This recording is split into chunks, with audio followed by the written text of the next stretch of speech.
Welcome to This Day in Baseball and our Daily Rewind. My name's Tom Hannon and I'm your host. Today we're bringing you the actual radio call from the 1936 World Series. This Subway Series featured the New York Giants versus the New York Yankees. And making his World Series debut will be Joltin' Joe DiMaggio. I'm going to let you listen to this historic game, but before I do, I want to remind you about thisdayinbaseball.com. We have launched a new quiz page, and on this page we will have many quizzes to test your baseball knowledge. One quiz you will find is a Hall of Famer's middle names. What Hall of Famer's middle name is Trowbridge? Head over to thisdayinbaseball.com and see if you know. Now, enjoy the game. And Procter & Gamble. For this afternoon, in order that we may bring you a description of the World Series baseball game, the Octadol Ma Perkins program, usually held at 3:15, will be presented at 4:45 o'clock in September. This is Ty Tyson speaking from the Polo Grounds in New York. For the third consecutive year, the play-by-play descriptions of all the World Series games are brought to you with the compliments of the Ford Motor Company, Mr. Henry Ford, Mr. Edsel Ford, and your local Ford and Lincoln Zephyr dealers. The National Broadcasting Company Network program this afternoon, and assisting in the broadcast is Tom Manning of WTAM Cleveland, who will give the first 4.5 innings play-by-play account. Then I will follow with that description. But before the game and later on, and undoubtedly during the playing of the game, you'll hear from Warren Brown, Chicago Herald Examiner, sports feature writer. Mr. Brown is right here now and ready to tell you what's going on out there. Warren Brown. Thank you. And before we start telling what's going on here now, since this is the first game of the 1936 World Series, I think we ought to go back a little bit into history, particularly because this is an all-New York proposition that we're confronted with here today. Baseball is peculiarly constructed with the New York viewpoint. It was in New York, at Cooperstown, that Abner Doubleday first originated the game of baseball. That was a long time ago, in 1839. Then it was in New York in 1845 that the first club was organized. That was the old Knickerbockers. Again, in 1846, the first game was played, first baseball game. But the boys that played in 1846 had to leave New York.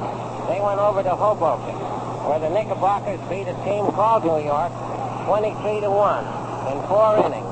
Of course, by our 1936 standard, 4 innings would not constitute a ball game, and the customers would have to get rain checks and come back for another time. But that game, the first one in 1846, was probably as exciting to the few people that witnessed it as will be these games which begin here this afternoon. Now, getting into our World Series history, World Series, as such, have been going on since 1903. The first one was played between the Boston Red Sox and the Pittsburgh National League. 7 of these World Series, down through the ages, have played to more than $1 million in cash.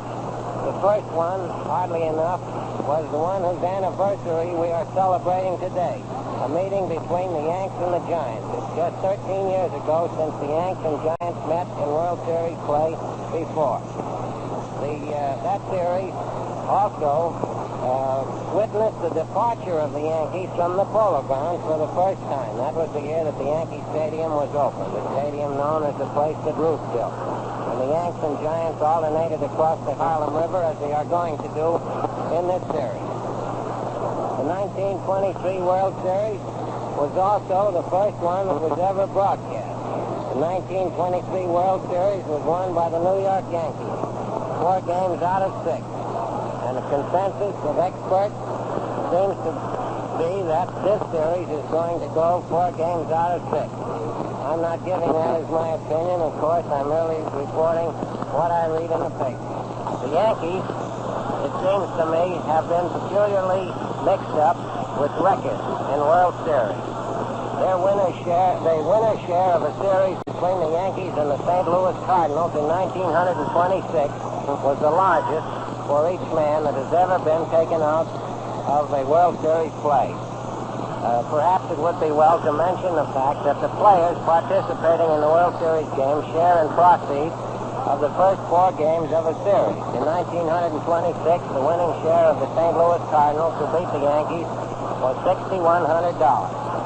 It has been expected that this series between the Giants and the Yankees this year will come very close to equaling that World Series record of individual money.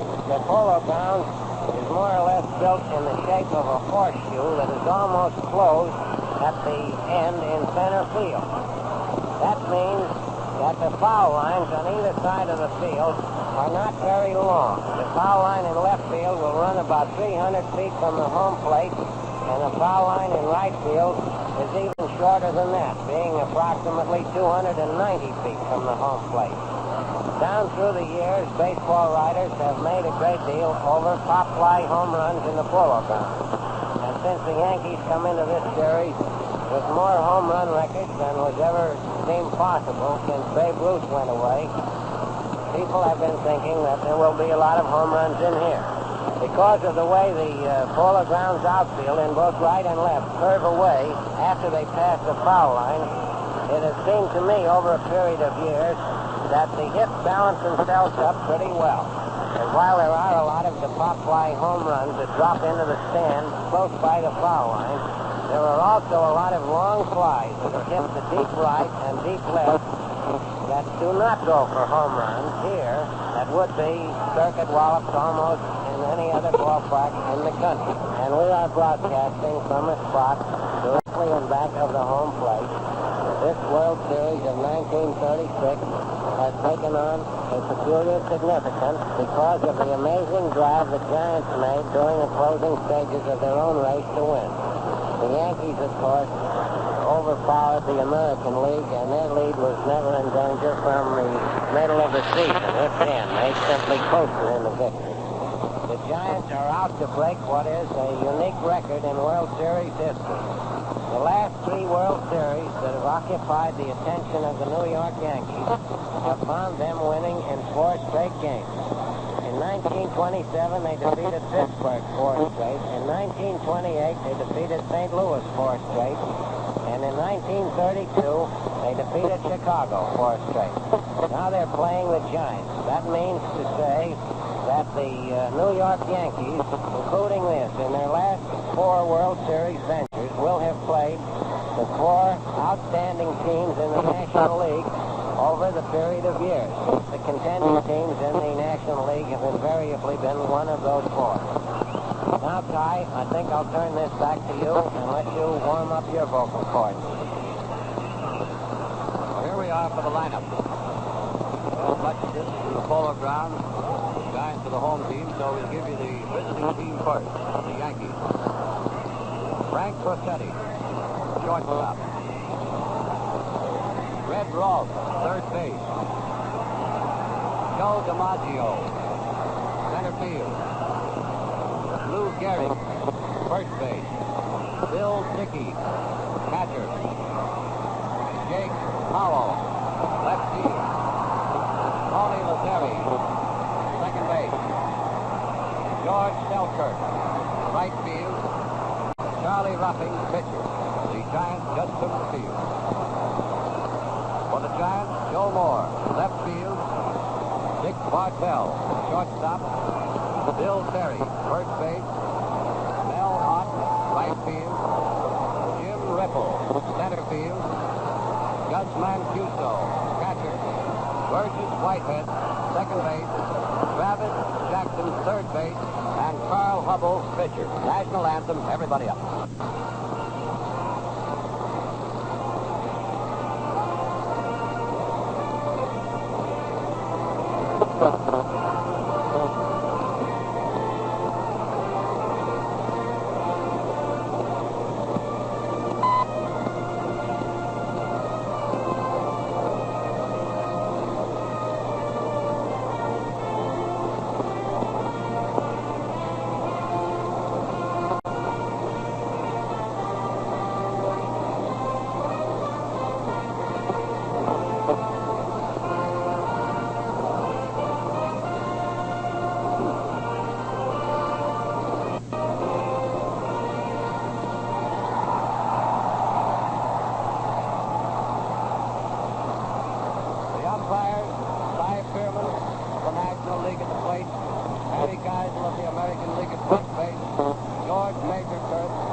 everybody. Mighty nice to be here in the Polo Grounds again, and what a series it should be. Yes, in the American League, it's the Yankees. In the National League, the Giants. Umpire Summers has run down to left field and is chasing some of the workmen off the field. It won't be long now until Carl Hubble and that famous screwball. 16 consecutive victories. He finished the season with that string still unbroken. He pitched a great game the last time he appeared in the World Series, and I don't believe that we've ever been at a World Series where the entire town is so sold on one individual. They say it's New York Yankees against the strong left arm of Carl Hubble. Well, we'll soon know. At the moment, Bill Terry. Bill has been nursing a bad knee over half the season. He's limping across the field now, running over to have a last-moment conference with the umpires and his field captain, Travis Jackson. There seems to be something in the way down on the left field foul line. The right field foul line, 294 feet from home plate. It slants out then about 30 feet away. It's 339 feet. What a tremendous smash it is into deep right center. It's 455 feet away.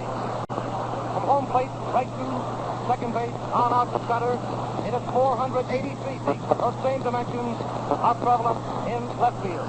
About 449 feet directly to left field, and then that big billboard swimmers along till it's 315 feet right on the line. So you can see the tremendous hitters of the Giants and the Yankees. If they can keep those drives close to the foul line, a lot of things are going to happen. The first hitter for the New York Yankees, the Giants are the home team this afternoon.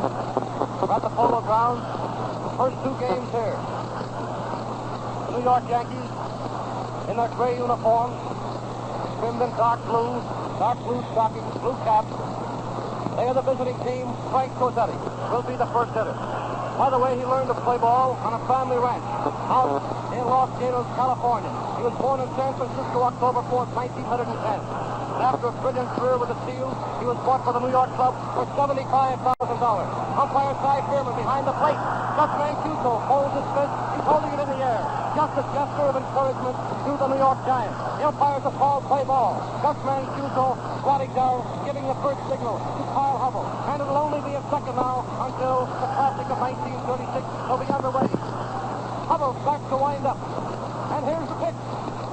It's a ball, a fastball that just missed the outside corner on Frank Cosetti, a right-hand batter. World Series is on. We're at the Polo Grounds in New York, and the first pitch is ball one, low outside. Frank Cosetti, the batter, and Red Rolfe hanging around. Here it comes. It's a bounding ball down third. Jackson has it. The play is good, and he is out. And of course, you heard the enthusiasm after that play, the first out. Yes, the World Series is really on. Now we have Red Rolfe coming up. Red is quite a ball player, a left-hand hitter. Here's the windup, one away, nobody on. It's a strike. What a beautiful curve ball. That ball seemed to literally speak, almost hit the first base cushion and then bend over that plate. You know what I mean? It's a strike. Call. There's the stretch, and here it is. It's a strike. And the crowd now waving and roaring here. Very close to 45,000, I believe, before the game gets very much further along. Perhaps close to 50,000 will be here this afternoon. The count on Red Rolfe, the second man up, is strike two. First inning, one man out, nobody on. The windup. It's a ball. The count is strike two and ball one. Carl Hubble having an advantage on Rolfe, the batter, to that baseball high outside. Now the count is strike two and ball one. One out and nobody on. Has a bounding ball down first. Bill Terry has it. He makes the play unassisted. Two men out. Terry then whips the ball to Gus Mancuso, to Jackson, to Whitehead, to Bartell, and now the boys, the Giants, in their white uniforms, have surrounded the pitcher's box, and they're encouraging each other. That's the game that is foremost in Bill Terry's mind, to encourage those Giants. That's what he's been doing all year. Now we have two out, nobody on, and perhaps the greatest recruit that has come to the Major League in a long time steps to the bat. It's Joe DiMaggio. Joseph O. DiMaggio Jr. I love it, the folks out there on the coast like that. Here's the pitch. He hits the first ball. It's a bounder down short. Bartell comes up with it. The play. The throw was wide, but Bill Terry left the bag, grabbed the Left at first, but Harry Giants had called him up. No runs, no hits, and no errors. What did you think of that first inning, Tom? The thing that impressed me most in the first inning, Tom, the fact that Hubble, who's pitching to the three first batters to face him, pitched but one ball above the belt. We read a lot about how these Giant pitchers were going to throw nothing but downers to the Yankee batters, and Hub looked as though that's what he's going to do. In the pitches that he served up that inning, only one ball was pitched above the belt. He had a fine breaking curve, which he showed there to Red Rolfe. I doubt if Red has seen such a break all season long in the American League. Now here come the Giants in for their turn at bat. Joe Moore walking up there to the plate while Ruffing is talking to Bill Dickey. And I guess you better take it there. Joe's a left-hand hitter, so it doesn't take him very long to get up there. You know, it's Big Red Ruffing, one of the biggest pitchers in the Major League. Red has had a grand year out here for the Yankees. He's a great hitter. Behind the bat, they have Bill Dickey. Bill has had perhaps one of the greatest seasons in his career. He batted .362. Bill, they say, is brittle. He was able to stay in there practically all year, thereby enabling the New York Yankees to win the American League by more games than any other team in the history of baseball. We're in the last half of the first inning. And Joe Moore, one of the left fielders, who had a batting average of 318 to lead off. The Giants, you know, white suit with light blue trimming. Red Ruffing gets the signal. He's a right-hander, and here it is.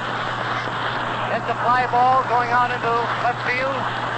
Left fielder is under it and has it. That is Jake Powell playing left field this afternoon for the Yankees. Joe Moore hit a fly ball to medium left field, and we have one gone. The Yankees have played a lot of pepper after that ball was tossed back to the infield, and they whipped it around, almost knocking each other over. Now we have Dick Bartell, shortstop, coming up, hitting .298 for the season. Strike one, swinging. And the roar of the crowd goes up because he did take a mighty swing at that first ball pitch. Last half of the first inning, one out, nobody on. Strike one. Ball one. That was a nice hook ball that missed the outside corner. And the count on Dick Bartell is ball one and strike one. We'll have Memphis Bill Terry, the manager of the Giants, coming up next. Bartell, the hitter, ball one, and the strike one. Charlie Ruffing, Red Ruffing, winds up. There's a drive out of the left center field. It's a long way out. Powell going over under it. He has it. That ball was hit right on the nose into deep left center field, almost 400 feet from home plate. But Jakey Powell was playing deep and dashed over, made the catch, and now we have two men out. Listen to that round of applause for Bill Terry. No, Memphis Bill did a grand job of bringing the Giants into the National League pennant this year. They were sort of down on the mouth in mid-season, down in fifth place. But then they started, and here they are. Memphis Bill batting left-handed. It's a ball inside. Memphis Bill had to duck out of the way of that one, and I noticed that he was favoring that injured knee of his. Last half of the first inning, two men out, nobody on. The windup. It's a bounding ball out in the center field, and it's a base hit. A single for Bill Terry. The ball was retrieved by center fielder Joe DiMaggio, returned to Tony Lazzeri at second, and Memphis Bill has opened the Blue Ribbon Classic of 1936 with the first base hit. It was a ground ball that Frank Rossetti, the Yankee shortstop, dove for and failed to negotiate the stop, and it's a base knock for Bill Terry. Now we have Mel Ott coming up. Mel Ott, you know, broke in to the National League at the tender age of 17 under the late John J. McGraw. He's a great favorite here at the Polo Grounds, and he should be. He's a grand ball player. Strike, call. Last half of the first inning. Two outs. Bill Terry is on first, and Mel Ott, the Giant right fielder, left-hand hitter, is up. Foul ball, up and back, and it's strike two. Mel had a very good season, being among the leading home run hitters and compiling a grand batting average of 328. always find Mellott up among the leading hitters of the National League. The picture again, last half of the first, no score. Bill Terry on first, 2 men out. Mellott is up. Strike 2. The pitch hits a ball. Fastball high outside, and the count is strike 2 and ball 1. Johnny Ruffing now kicking that dirt around out there in the pitcher's box, taking plenty of time. Perhaps that's a bit of strategy in worrying the hitter. Anyway, the count is strike 2 and ball 1. Now he's back in the box with his foot on the rubber. The stretch. Strike 2, ball 1. Ball 2. That was a snappy, fast-breaking curveball. Just missed the outside corner to Mellott, a left-hand batter. Now the count is 2-2. Last half of the first inning of this old World Series ball game at the Polo Grounds in New York. No score as yet. 2 out, Bill Terry on first. And 2-2 on the hitter. Here it is. It's a ball. Ball 3 and strike 2 on Mellott. The picture of Mellott steps out of the batter's box. Gets a little handful of dirt. Rubs it on his hand. Now he steps in the box. Takes a hitch in his trousers. With that count 3-2, you know this one has got to be in. Here it is. Ball 4. With the count 3-2, Charlie Ruffing attempted to toss Bell up and shot in a curved ball. The ball was coming over the plate, but low inside. Mellott stepped away, and now we have Mellott on first. Manager Bill Terry on second. And Ripple, R-I-P-P-L-E, center fielder coming up. Ripple has a batting average of 306 for the season. He, too, like Mellott, is a left-hand batter. There's the stretch and the pitch. All 1. The sharp-breaking curveball was over the plate, just a little bit high. Last half of the first inning, no score as yet. 2 men out and 2 men on. Ripple the batter and the pitch. It's a strike. Ball. A burning fastball right down the center and about belt high. But Ripple has elected to work the string out a little further. He takes it and it's strike 1 and ball 1. There's the signal again, and Ruffing takes the stretch, and here it is. It's a ball. A fastball was low inside. Ripple stepping back, and now the count is ball 2 and strike 1. Not particularly out of the ordinary for Charlie Ruffing. Charlie, you know, has started a lot of his games this year by being just a little bit wild. He has been able to settle down and compile a fine season pitching record. It's ball 2 and strike 1, 2 out, runners on first and second. And the pitch, a swing, he misses. And it's strike 2. Ripple really swung at that ball. The count is 2-2. Last half of the first inning, and nobody has scored as yet. Bill Terry on second. Mellott is on first. 2 men out. There's the stretch. 2-2. Here it is. He swings at the foul. Up over third base. And the count remains 2-2. That ball fell into a crowd of spectators. Too many of the boys, too many fingers in the pie, and they knocked it back out on the field, which brought a roar from the crowd. The count remains ball 2 and strike 2. Charlie Ruffing is going to take a bit of time before delivering that next one. Now he's on the rubber. Draws his pitching hand across the letters on his shirt, and then the stretch. 2-2, the pitch. Ball 3.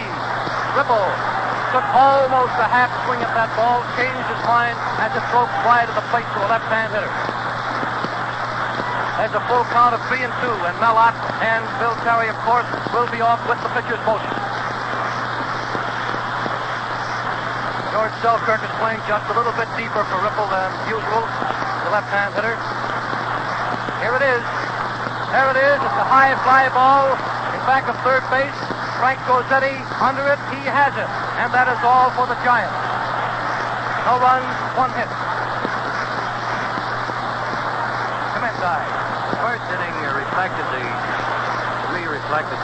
pitching of both clubs. In other words, with Carl Hubble pitching his downer, as they call it, The Yankees went out in order on balls hit on the ground, while Ruffing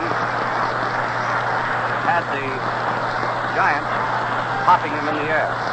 First two men, Moore and Bartell, flying out to left field, and Ripple ending the inning with a pop-up to Frankie Crissetti, who moved over behind third base to make the catch. All right, Tom.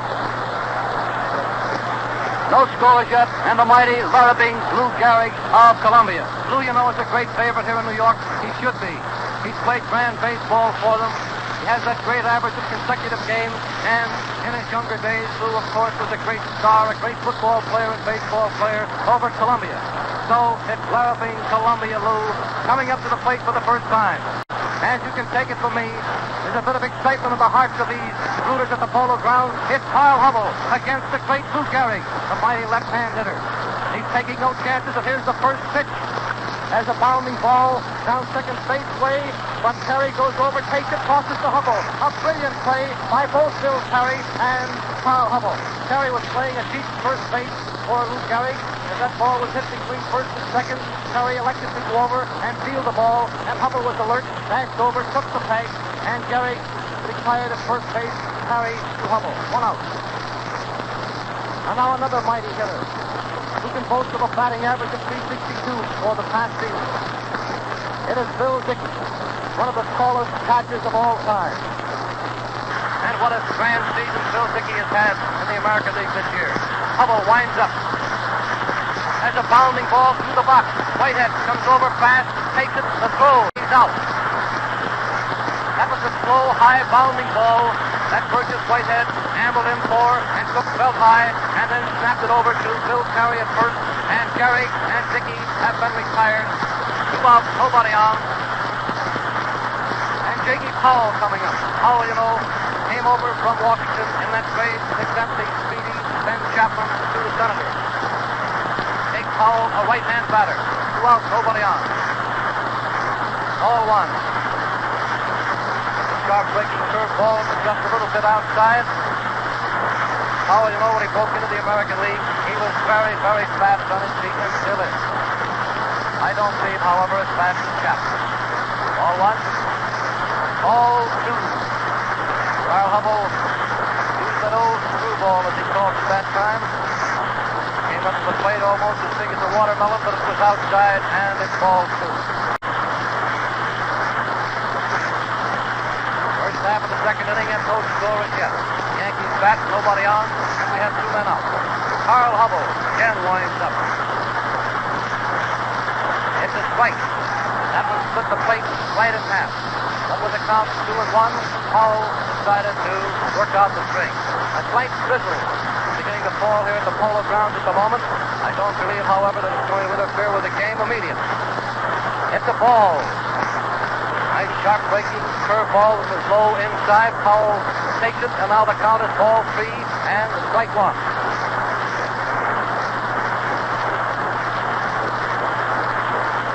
Carl Hubble pitching and Gus Mancuso catching. Here it is. The foul up on the screen and back of home plate, and we find Jake Powell with a full count of ball 3 and strike 2.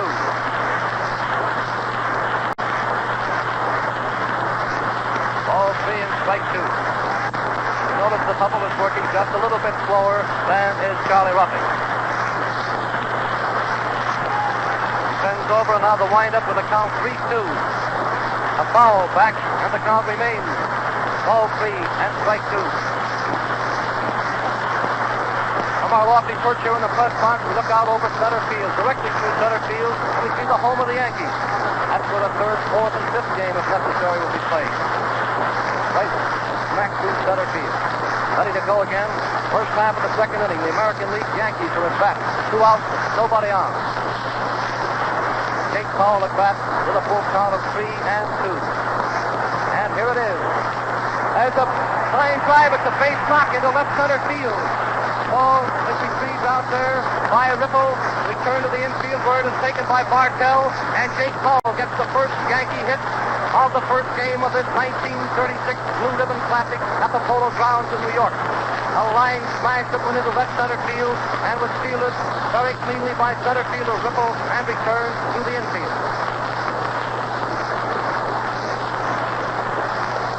Now we have Tony Lazzari coming up.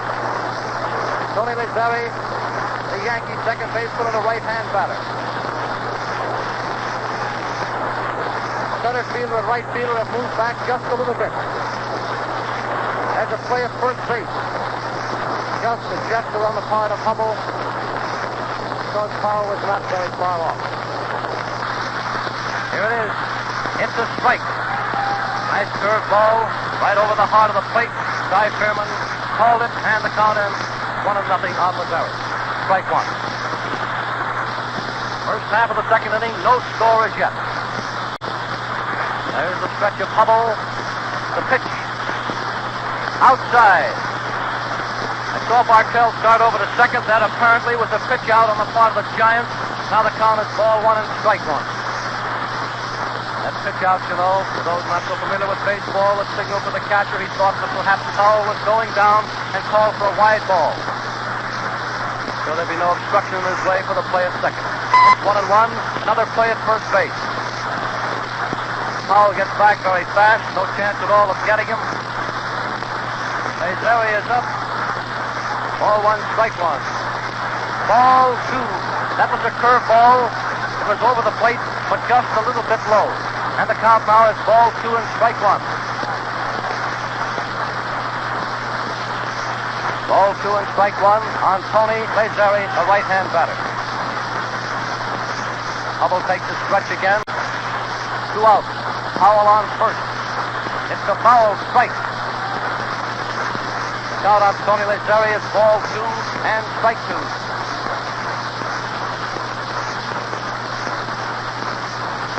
I believe that foul may have hit Gus Mancuso on the back of his glove.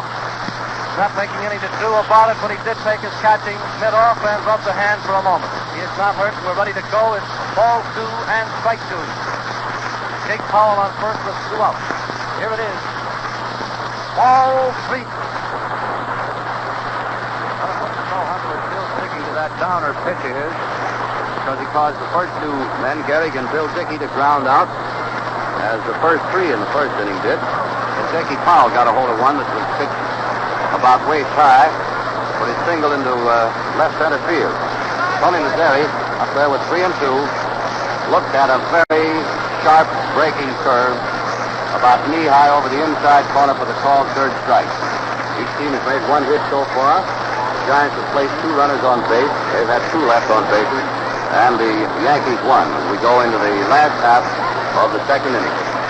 Gus Mancuso is up, Tom. So there he is. We're going into the last half of the second inning. The National League Giants coming to bat, and Gus Mancuso, the Giant catcher and a right-hand hitter, is up. The pitcher is roughing, and here we go. There's a smash to right field. It's foul in the upper deck. Strike one. Well, the fans over here along first base got a little thrill out of that one. That was foul by not too much. No score as yet as we play the last half of the second inning. Charlie Ruffing and Bill Dickey, the strong points for the Yankees. Ball one. That's the sharp breaking curveball. It was plenty low and outside. Count on Gus Mancuso. Ball one and strike one. Gus Mancuso has been a great spark plug of the Giants this year. Ball one and strike one. Strike two. Yes, sir. Gus Mancuso was swinging for the old Yankee Stadium that time. Swung from way back, you know. Strike two and ball one. Last half of the second inning, and so far we have a scoreless tie. Strike two and ball one. It's a foul back. The count remains unchanged. First. Strike two and ball one. Gus Mancuso stepped out of the box for a moment. Now he's back in there. Ruffing has his glove off and fondling that ball for a moment. It's strike two. Ball one. Now the windup. High foul over third base. Rolfe coming over. It's close to the stands. He dove into the boxes. He just barely had his fingertips on that ball. Dove into the boxes, unable to hold it, and the count is strike 2 and ball 1. Umpire Bill Summers is going over there fast.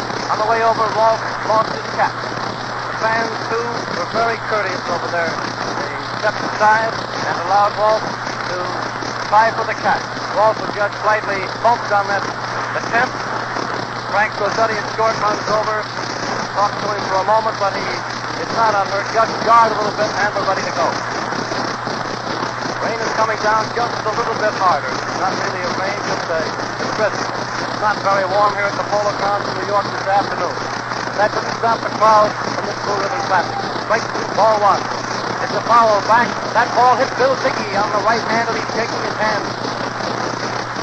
He's holding his bare hand in back of him. The boys are walking in for a moment, but I do not believe that his fingers would split or anything. No, he is motioning the back to their position.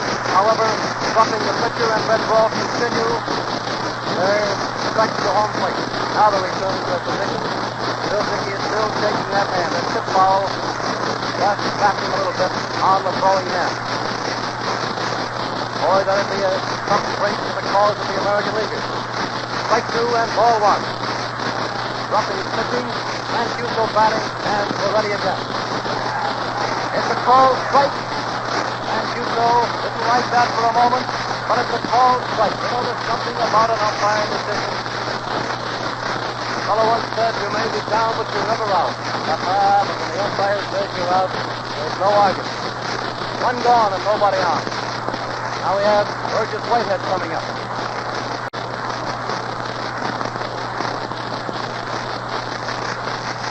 It's a ball, a back ball inside. Now it's 1-0. As half of the second. One man out and nobody out.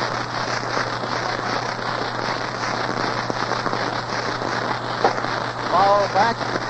Ball 1 and strike 1. No chance of Tyson or yours really getting hit with those balls this afternoon unless they come right through that screen. I don't see that that's possible. See, this is the first time in a good many years we've been able to work it back to the screen. All right, ball 1 and strike 1. Last half of the second, one out and nobody on. Ruffing winds up. The foul. Back. Strike 1 and ball 1. Tony Lazzari is running in from his second base position now into the box to say something to his pitcher, Charlie Ruffing. Bill Dickey is still has that throwing hand clinched as he walked around home plate while that little conference was going on between Tony Lazzari and Ruffing. Ruffing now is walking toward home plate. Called Bill Dickey out. He's walked within 10 or 15 feet of home plate. Boys perhaps discovered some little inside dope on one of the players or something. Some of the fans now, apparently adherents of the Giants, are yelling at them to get going.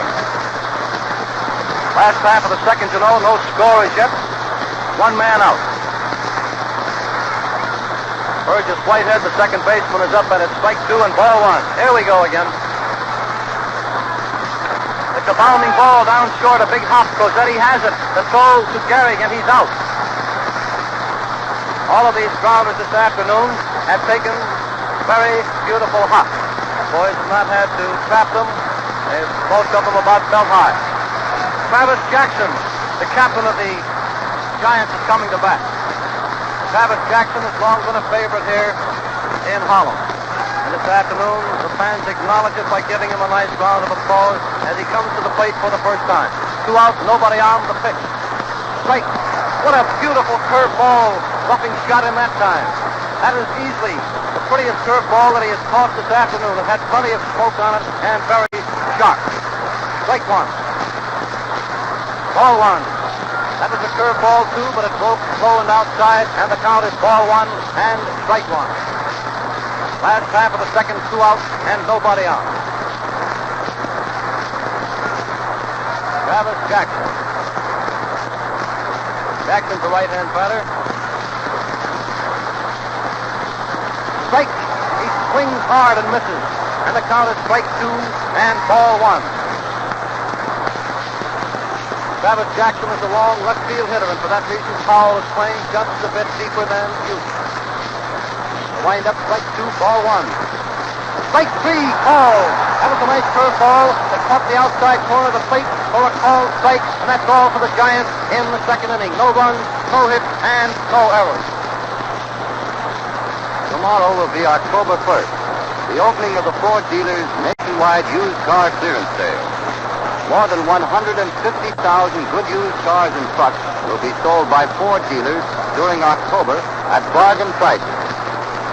Well, that second inning, as far as the Giants are concerned, Ruffing seemed to pitch considerably better than he did in the first inning, or possibly the opposition wasn't quite so strong, because both Mancuso and Travis fanned, and Burgess Whitehead got an easy bounder to Frank Rossetti at shortstop. So far, the pitchers have dominated this game, and the result is it hasn't been necessary for any fielders to come up with any hard plays. Going into this third inning, while it's still drizzling a little bit, doesn't seem to be getting any worse than it has been, and I think we'll be able to do at least 5 innings, don't you think, Tom? Better get them up there fast. Going into the first half of that third inning, again the American League comes to bat. Scoreless tie, you know. Very few seats vacant here at the Polo Grounds. The panorama of humanity that one would travel a long distance to see. And we're not disappointed this afternoon. The American flag flying aloft and the bunting hanging over the upper deck. It's a real pretty picture. Ready to go. We have Selkirk. Left-hand batter up at the strike. Ball. First half of the third inning, and the Yankees come to bat. Selkirk had a batting average this year of 308. There's a long smash. It's going high up in the stands in right field. It's a home run for George Selkirk. A home run, a mighty smash by the right fielder of the New York Yankees, and the scoreless tie has been broken.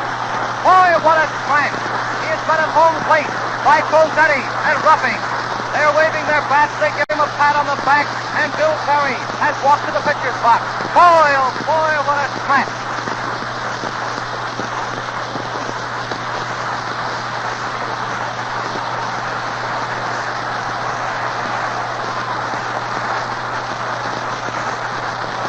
Well, that's that.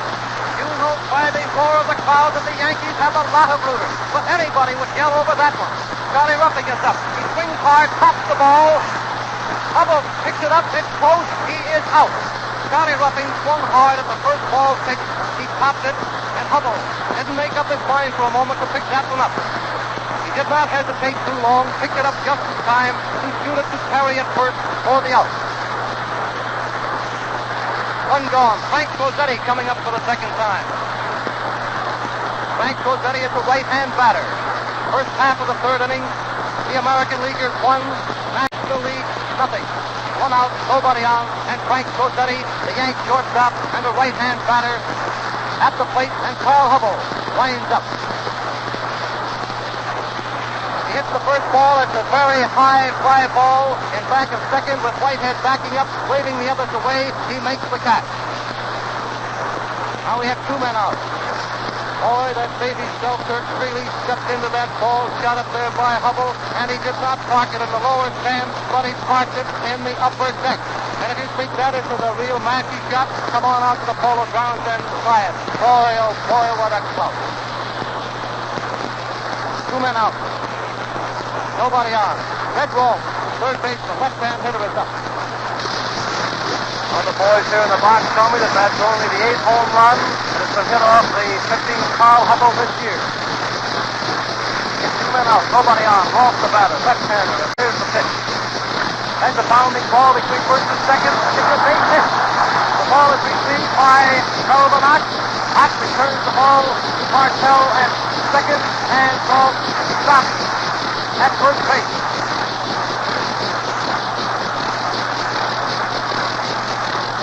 That ball got a nice man for that base hit. It was a fast bounding ball between first and second. Bill Perry and Burgess Whitehead both went after the ball, but neither of them could touch it. It went on to Belloc, and it's a base knock. Now DiMaggio is coming up. Again, fans on the edges of their seats are watching this coaching group. He's a great favorite all in 1 year. What a sensation he has been. Yes, he has the batting average in his first year of 324. That's something. We're ready to go. He hits the first ball. It's a base hit out into right field. Rolf is rounding second. Rolf was on his way to third. He fell down after touching second and slid along and had to go back to second base. It's a single.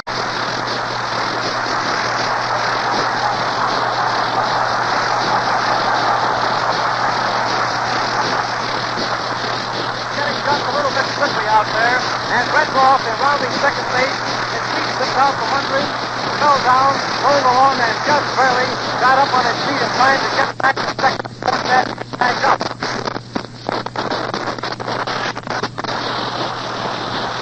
And the right-hand batter at the plate, and Paul Hubble winds up. He hits the first ball. It's a very high fly ball in back of second with Whitehead backing up, waving the others away. He makes the catch. Now we have 2 men out. Boy, that baby Selkirk really stepped into that ball, shot up there by Hubble, and he did not park it in the lower stand, but he parked it in the upper deck. And if you think that is a real Mackey shot, come on out to the Polo Grounds and try it. Boy, oh boy, what a club. 2 men out. Nobody on. Red Rolf, third base, the left-hand hitter is up. One of the boys here in the box told me that that's only the 8th home run that has been hit off the 15th Paul Hubble this year. It's 2 men out, nobody on. Rolf the batter, left-hander, and here's the pitch. And the bounding ball between first and second. It's a base hit. The ball is received by Sullivan Ott. Ott returns the ball to Martell at second, and Rolf stops at first base.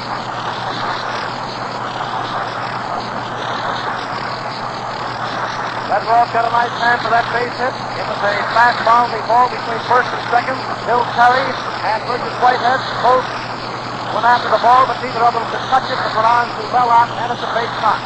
Now Joe DiMaggio is coming up. Again, the fans are on the edges of their seats. They're watching his coach recruit. He's a great favorite all in 1 year. What a sensation he has been.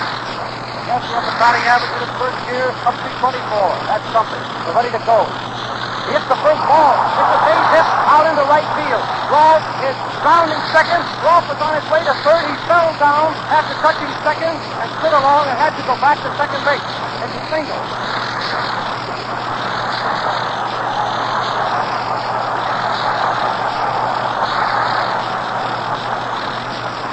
It's getting just a little bit slippery out there.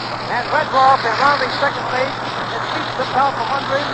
Fell down, rolled along, and just barely got up on his feet in time to get back to second before Chad being tagged out.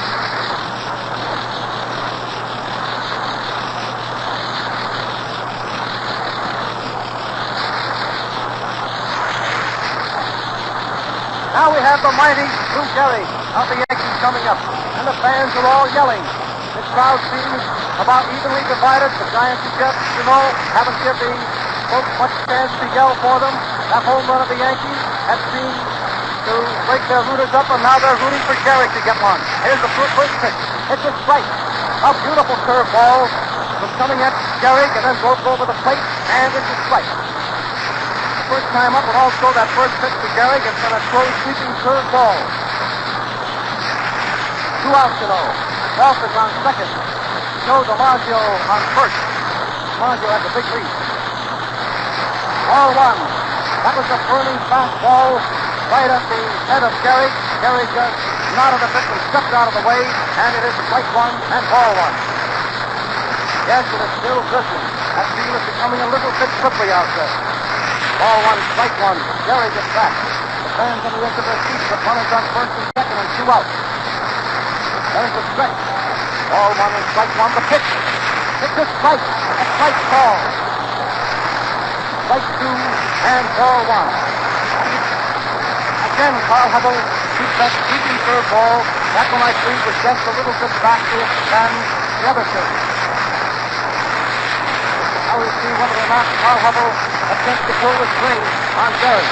If he does, anything can happen. Either way, for the Yanks and for the Giants. But anyway, this is the spot. Strike 2 and ball 1. There's the stretch. Here it is. It's a bounder back to Hubble. Hubble takes it and crosses to Terry. I lead on that ball with a count strike 2 and ball 1. The Terry is all set for a back ball. Instead of that, Carl Hubble tossed up a slow creeping curve that was as big as a melon, and Gehrig started the swing, takes the hold of the swing, and just barely tapped the ball. It went back to Hubble. Hubble to Terry for the out. Keeping the Yankees rather handcuffed during the first 2 innings, George Selkirk came through to blast that one in the upper deck to put the Yanks in the lead, 1-0. Then after Ruffing and Crosetti had been retired, Rolfe and DiMaggio came along with singles, and it looked as though Huck might be in for a bad inning. However, as Tom just told you, Hubble crossed Gehrig on that last pitch, which resulted in a very easy bounder right back to the box, on which Gehrig was retired and which retired the side. So it's 1-0 in favor of the Yanks as we go into the last half of the third inning. That round of applause is for Carl Hubble. Carl Hubble gets a nice round of applause from all of the fans here at the Polo Grounds in New York as he steps up to the plate. Carl Hubble, you know, pitches him left-handed, but bats him right-handed. They have Charlie Ruffing, a right-hander in the box for the Yanks, with Bill Dickey receiving. And it's Hubble and Mancuso for the National League. Here we go with the last half of the third. The score, Yankees 1, Giants 0. Strike. Carl Hubble swung very hard at that first ball and missed. Getting pretty dark here in the Polo Grounds, still dribbling. There's a base knock. It's a base knock in the center field.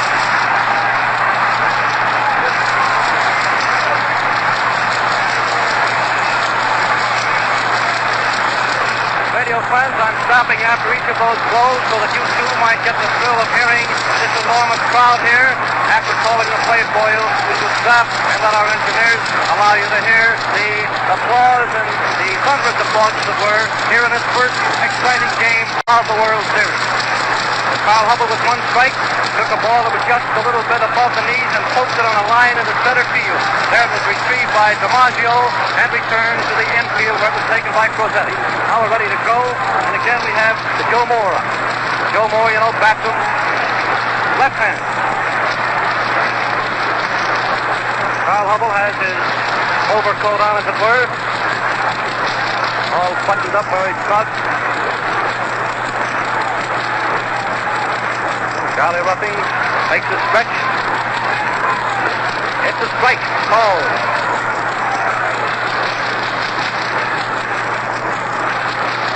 Ball 1 and strike 1. Last half of the third inning. Nobody out as yet. Score 1-0 in favor of the Yankees of the American League.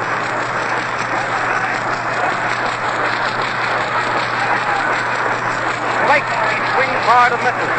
Strike 2 and ball 1. Carl Hubble on first base.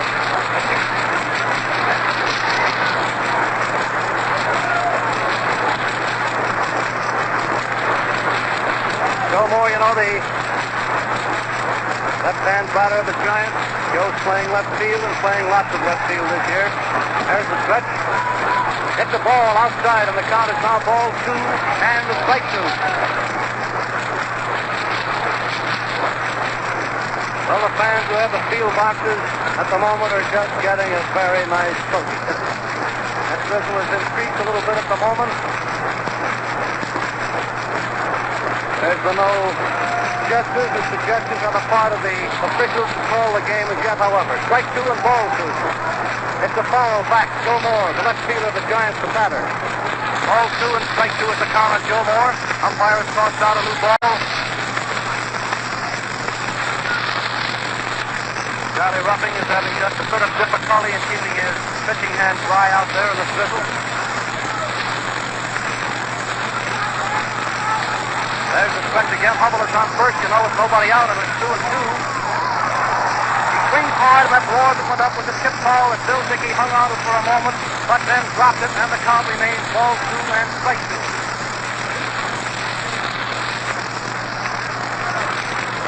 Ball 2 and strike 2. Take a look at the outfield for you. Selkirk is playing a little deep. DiMaggio playing medium, as is Powell. Infield playing in their regular positions, and I believe Lazeri, or rather Crosetti, will take the throw if a play is made at second. Hubble probably will not attempt to steal. It's 2-2. Here it is. He swings and misses. Strike 3, one gone in the Giant half of the third inning. Set count ball 2 and strike 2. Gilmore with a mighty cut at a curved ball that was over the outside corner. Just missed it by a little bit in that count, and it's a strikeout. One gone. Dick Bartell, shortstop at bat. On this play, Jake Paul, the left fielder, moves a little bit.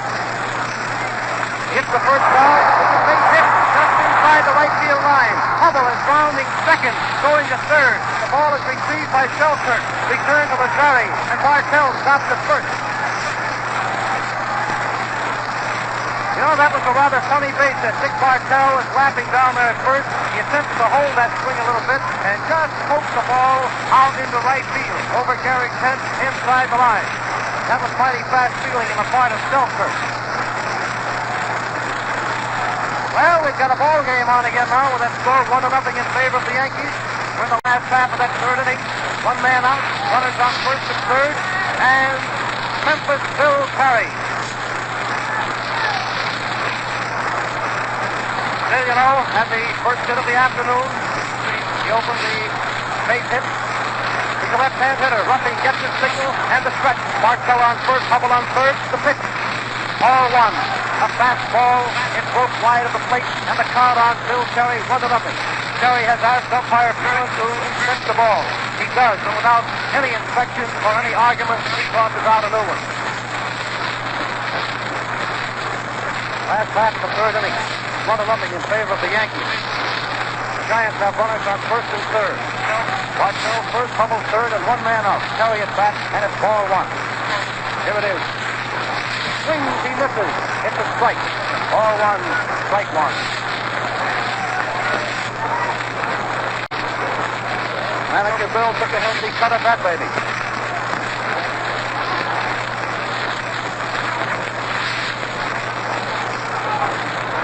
All right, get on the edge of your seat, you Giant leaders.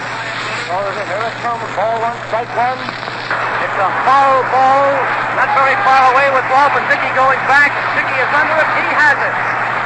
And as he made that catch, manager Bill Curry took that bat and he slapped it in the dirt and knocked up that stuff there, clear up over his head. He certainly wanted to get a hold of one extra, at least a fly ball or something. Shot up a high foul ball that was handled by Bill Dickey. Now, 2 men out, runners on first and third, and Mellott coming up. It's not all over yet, you know, because Mellott is one of the National League long-distance hitters. For many years, Mellott has been up among the home run hitters of the National League. Bartell is on first. Hubble is on third. Here's the pitch. Ball 1. The curveball is low outside.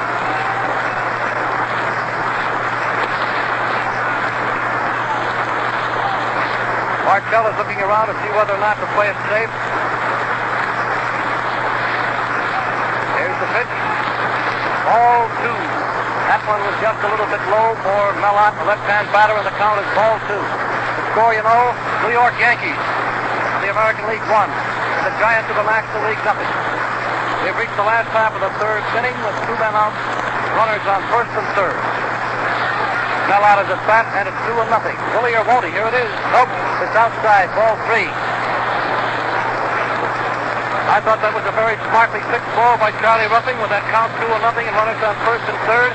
That's usually the spot for the automatic strike. But instead of that, he had a very pretty curved ball that broke wide of the plate, and it is now 3-0.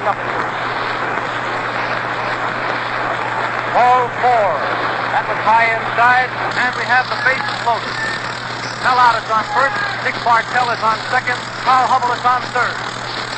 We have Ripple, center fielder, coming up. Ripple hit .328 this year. He's a left-hand batter.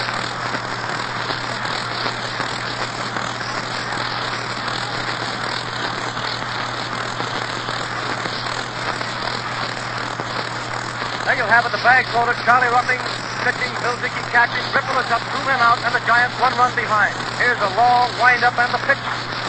Strike. A mighty swing is a tip foul that is held by Dickey. Strike 1. Rain is coming down pretty hard at the moment. But nobody is leaving those box seats. No, sir, not a single one. Here's that pitch. Strike. Oh. Sharp breaking curveball. Just a little bit above the knees for a called strike, and it is now 2-0. Ripple steps out of the box for a moment and trying to try that bat of his. 2 men out. The bases are loaded. The Giants 1 run behind. Ripple is up, and the count is strike 2. Here's the windup, strike 2. Here it is. It's a ball. A burning fastball is high outside. Yes, Charlie Ruffing attempted to pull the string, as it were, on that one, but it was a little bit too high. And now the count on Ripple is strike 2 and ball 1. Ripple is a left-hand batter. We find Selkirk playing pretty deep with center and left closed in a little bit. DiMaggio is not playing over right center for his left-hand hitter. Strike 2 and ball 1. That was a foul ball that accidentally hit the bat of Ripple. It gave the fans a little thrill for a moment. It looked like it might have been a fast ball.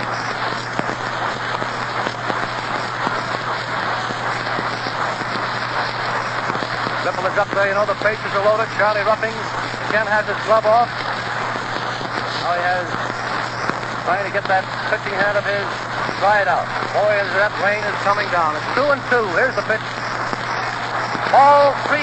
That was a curve ball that was over, but just a little bit high. And now a roar goes up from the crowd. This is a ticklish spot to be in.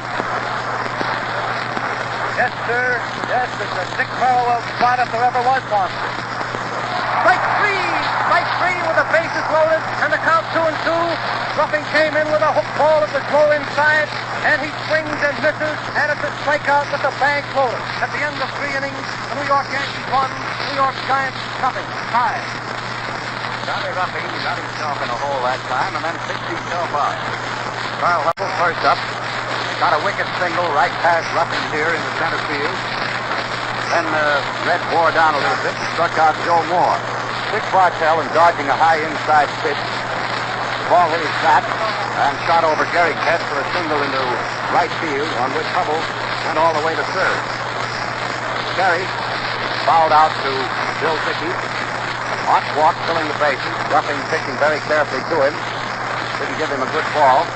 And then with the count 2-2 on Ripple and the bases loaded, came through there to fan the batter, giving him his fourth strikeout of the game so far. It's raining much harder, and it looks as though this game cannot go very much longer.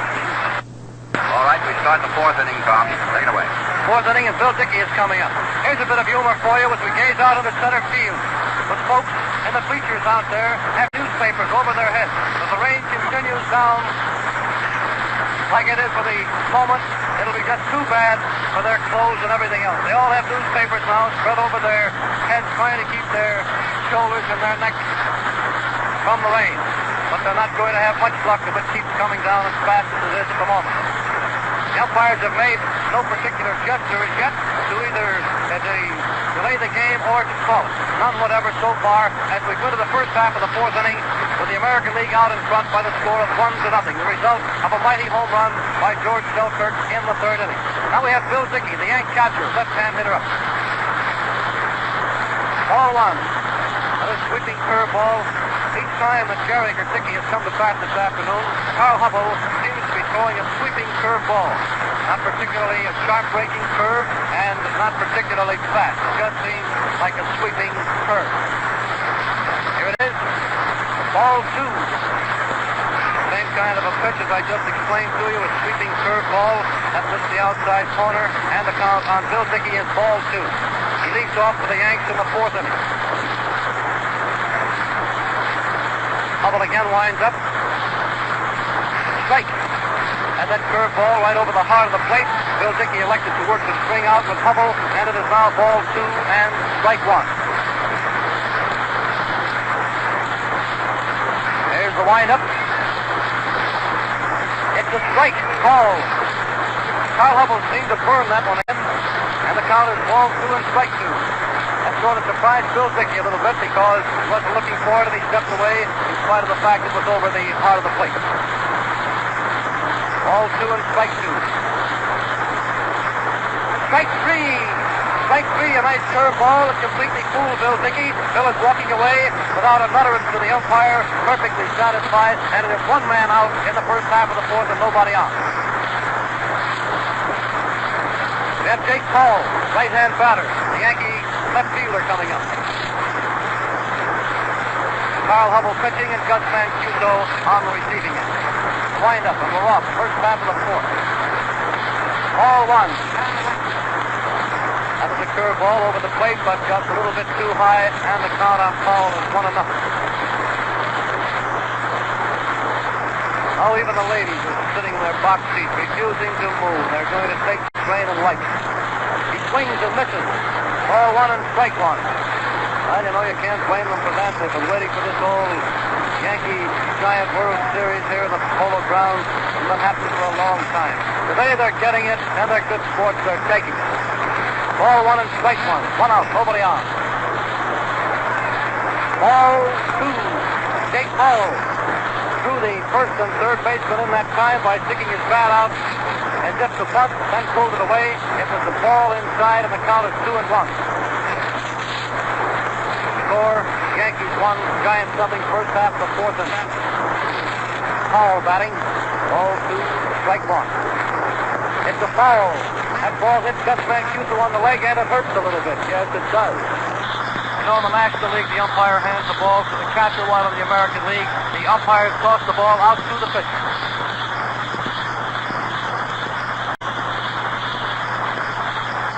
Now the count is 2-2. Powell batting. Ball 3. That curveball of Hubble failed to catch the outside corner to Powell, a right-hand batter. Now we have the count, ball 3. Strike 2, 1 out, and nobody on.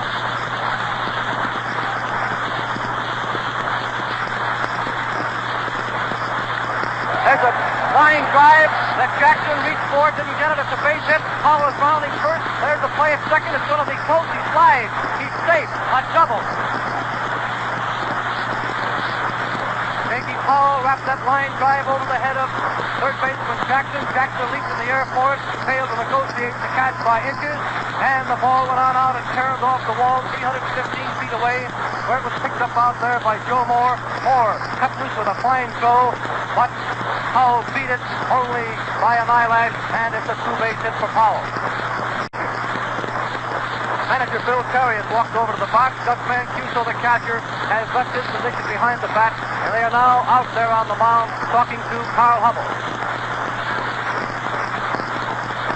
You know, very frequently during a ball game, at no particular meeting or anything, but Bill Terry, being an encouraging manager and having that reputation, steps over in a spot like this and gives his players a few words of encouragement. So far, it seems to be the right strategy because they have won the National League pennant, of course. Runner on second, one man out. And we have Tony Lazzari coming up. A right-hand batter, Hubble, takes it. Here it is. Strike. Foul ball, tip ball that Gus Mancuso hung on to.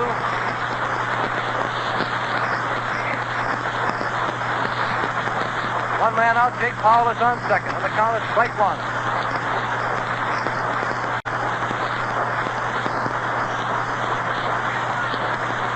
Ball 1, that was a fast ball that knocked Tony Lazzari out of the batter's box. He stumbled over his foot, but he didn't go down. Ball 1 and strike 1. I don't like to remind you of the rain so often, but it is a matter of importance now, and the rain is still coming down very hard at the moment. Ball 1 and strike 1. If it comes down any harder, they would have to call it, but nothing as yet. Another foul. Strike 2 and ball 1.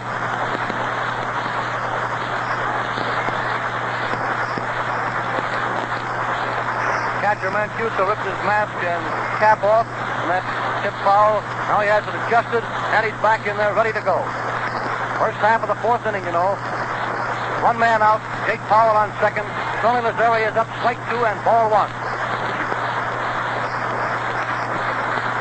There's a pitch out, the throw at second. He's safe. There was a bit of inside baseball with that count, strike 2 and ball 1. Mancuso definitely called for a pitch out. He whipped the ball down to second base to Burgess Whitehead, but Jake Powell, who had a pretty big lead, was was able to get back, and the throw was just a little bit too high. Now we have the count, ball 2 and strike 2 with Tony Lazzeri at bat.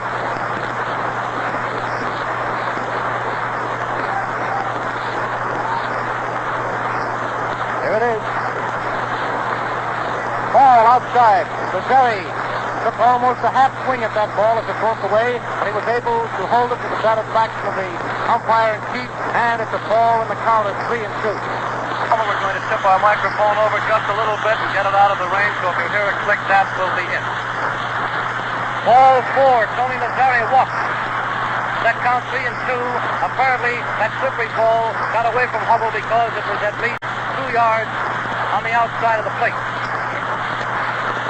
Listen to this round of applause for Selkirk.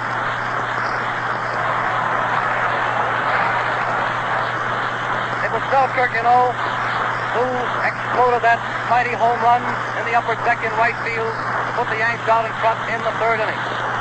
As the Yankee batters come up to the plate now, they are carrying a huge towel. Pretty big towel to wipe that bat off before stepping into the batter's box. 1 man out. Lazzeri is on first, Jake Powell on second. Carl Hubble in the box, the left-hand pitcher, and there's the stretch. First half of the 4th inning. 1 out. Strike. Boy, what a cut he took at that one. That brought a sigh and a roar out of the crowd. I'd say a sigh from the Giants fans and a roar from the Yankee fans. It's strike 1. 1 man out, runners on first and second. The pitch, it's a steal, there he goes, there's the throw. The throw is good, and Powell is out at third base. Lazzeri goes to second. Probably took into consideration that they had a slippery ball there, and with 1 man out, they attempted the double steal, and Gus Mancuso cut loose with that throw down to Jackson. The throw was high, but Jackson handled it very beautifully, and with the same motion, Chip put the ball on the runner, and Powell was declared out. Art Fletcher, the coach at third base, thought perhaps that was just close enough that the decision could have went to Powell, and he told the umpire so, but that's all over, and we have 2 men out. Lazzeri is on second, Selkirk at bat, and it's ball 1 and strike 1. There's the stretch. Ball 2. Prior to that pitch, Dick Bartell, the Giant shortstop, running over and back of Tony Lazzeri, trying to keep him as close to that bag as is possible. Burgess Whitehead, the second baseman, is playing over about 10 or 15 feet from his second base position. Terry is playing over closer to the line. We find Mellott backed up against the right field fence. The pitch is a strike. He misses. Strike 2 and ball 2. In the opinion of the Giants, Selkirk is a right field hitter. Very definitely so, because Ripple in center field is playing in deep right center. Mellott is playing over in front of the 339-foot sign and very close to the wall. With Terry and Whitehead both moved over to the right side of the diamond. The count is 2 and 2. There's the pitch. Ball 3, that was almost a wild pitch. The ball hit the edge of home plate. Gus Mancuso, in trying to pick it up, batted it halfway out to the pitcher's box. Walked out, picked it up, and has now walked all the way out to the pitcher's box.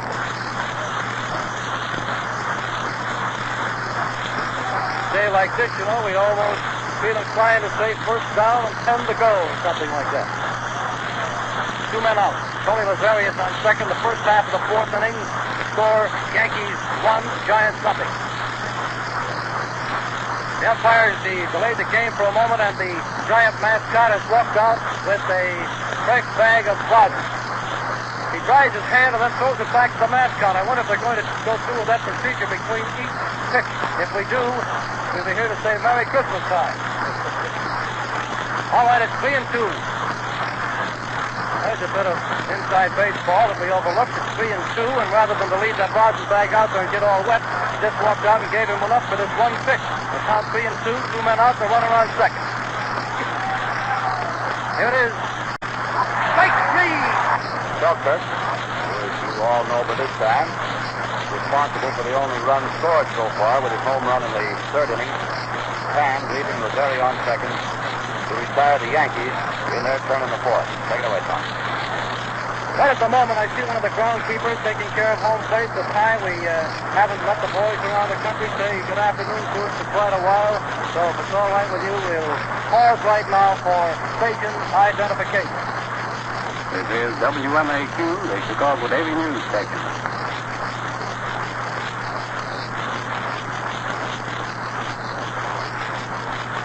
Back with you again. We're going into the last half of the fourth inning. New York Yankees, you know, are ahead in this first game of the 1936 World Series by the score of 10-0. For the benefit of our friends who are just getting home from work or have just tuned in, the big dynamic throw of the game was that of George Selkirk, the Yankee right fielder, when he came to bat in the third inning, and he blasted a mighty home run up in the upper deck of the right field stands. Ready to go to bat now. And Gus Mancuso, first man up in the giant half of the fourth, hits the first ball, an infield fly, Ralph under it, and he has it. Red Ralph had a bit of difficulty in making that catch because the rain comes down and the first battering in his eyes as he looks up, following the flight of the ball. One man out, Mancuso pops up to Ralph. Burgess Whitehead, right-hand batter, the giant second baseman, is now at the plate. Roughing pitching. That's straight. A burning fastball, right down the center of the bat, letter high.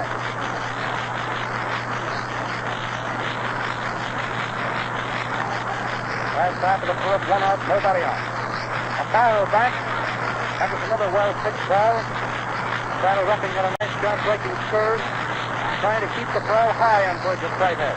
Apparently, he's a low ball hitter. Strike three. He swings and misses. 2 men out, nobody on with giant half of the fourth.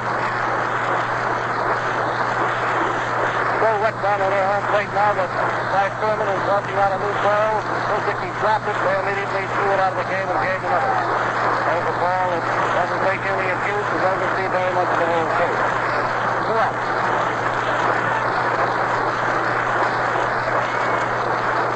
2 out, nobody on, and Jackson is up. Pounding ball down short, Rossetti is up with it to throw. He's out. Jackson is out on the first ball pitch. Short drop Rossetti to Gary. No runs, no hits, no errors. At the end of the 4 innings, Yankees 1, Giants nothing.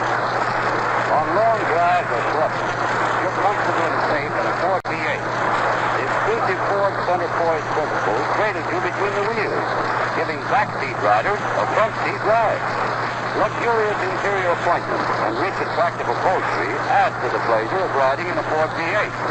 Ford brakes ensure safety. The picture we see now, another one of the groundskeepers out there in the pitcher's box, and he has a pail filled with dry sand. He is tossing it around with his bare hands around there with the pitcher up his foot down and delivering the ball.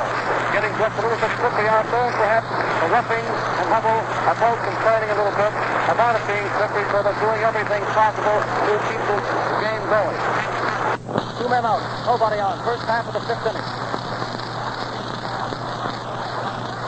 Now we have Red Rolfe coming up. Rolfe is the left-hand batter.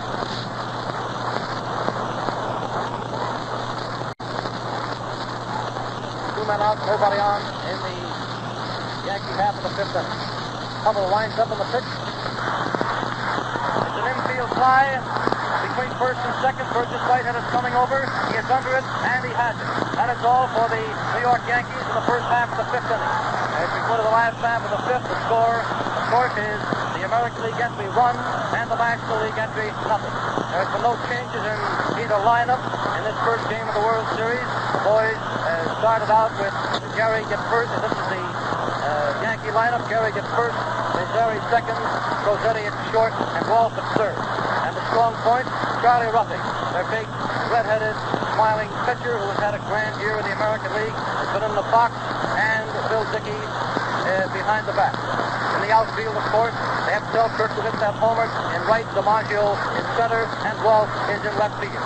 Now for the Giants, of course, they have Moore in left field, Bartell playing short, Terry first, Malap right, Ripple in center, Mancuso catching, Whitehead at second, Jackson at third, and Carl Hubble in the box. They have made no changes. They're going along, and the big story of the game so far as we reach the first half is 1-0 in favor of the Yankees.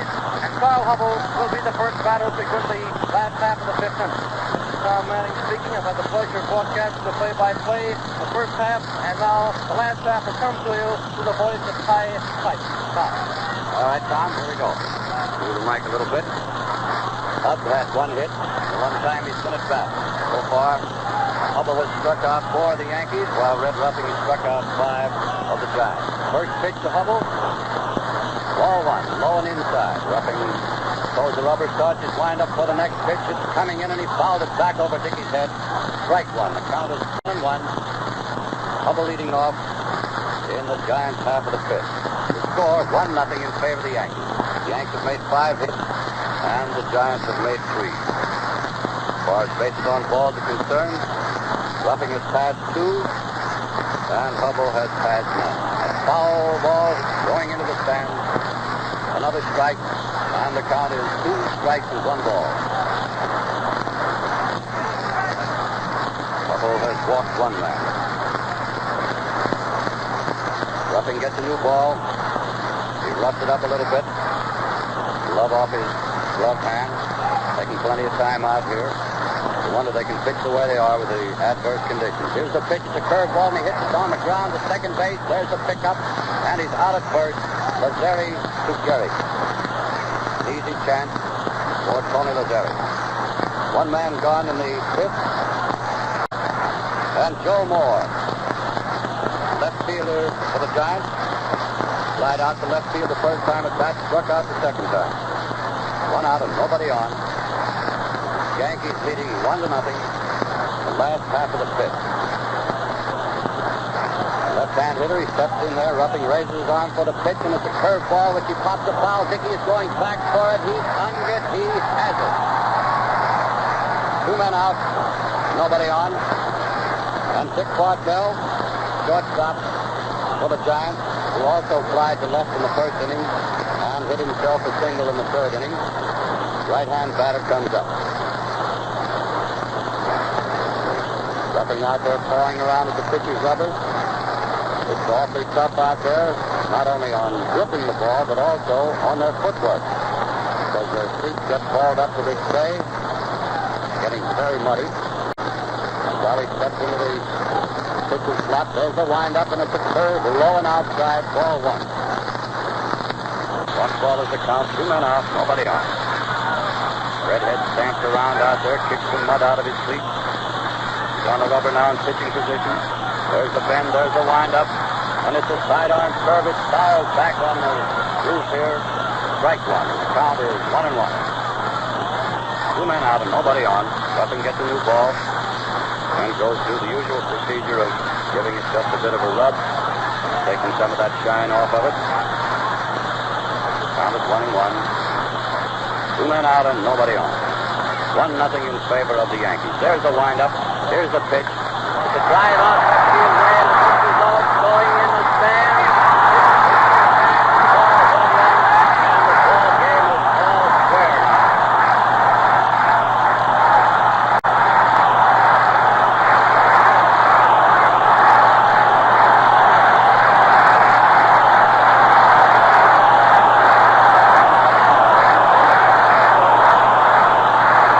Dick Bartell duplicated George Selkirk's feat.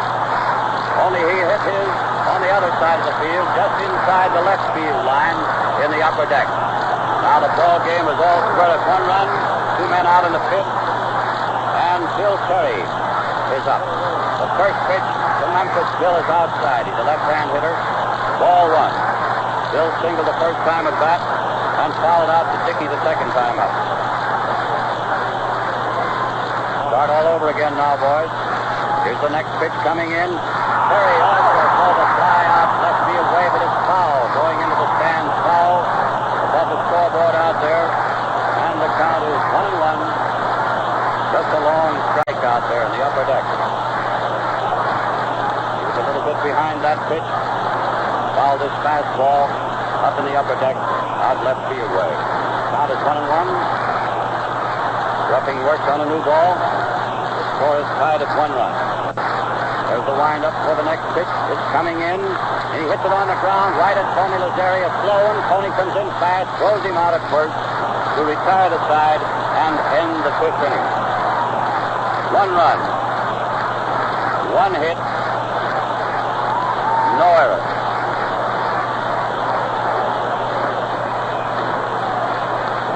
Well, Ty, only thing was never even, I guess this whole ball game is if the Stel Circle wrapped that long home run in the third inning up in the upper deck of the right field stand. So now we find here in the last half of the fifth, Dick Bartell hits on equally as hard in the upper deck of left field. So it's all even as we go to the first half of the sixth. If you want to enjoy yourself next Friday evening, listen to Fred Waring and his Pennsylvanians over the NBC network. It's the shortest half hour in radio. Well, as we go into that sixth inning, Joe DiMaggio is first up for the American Leaguers. Joe has had 1 hit and 2 times at bat. Grounded out to shortstop to end the first inning and singled to right field in the third inning. Score is square now at 1 run, each run being a home run. George Selkirk and Dick Bartell providing the home run. And the crowd, despite all the rain, seem to be very happy out here now. They're witnessing a grand ball game under very adverse conditions. There has not been an error made so far, and how the boys handle that slippery apple out there is more than I can tell.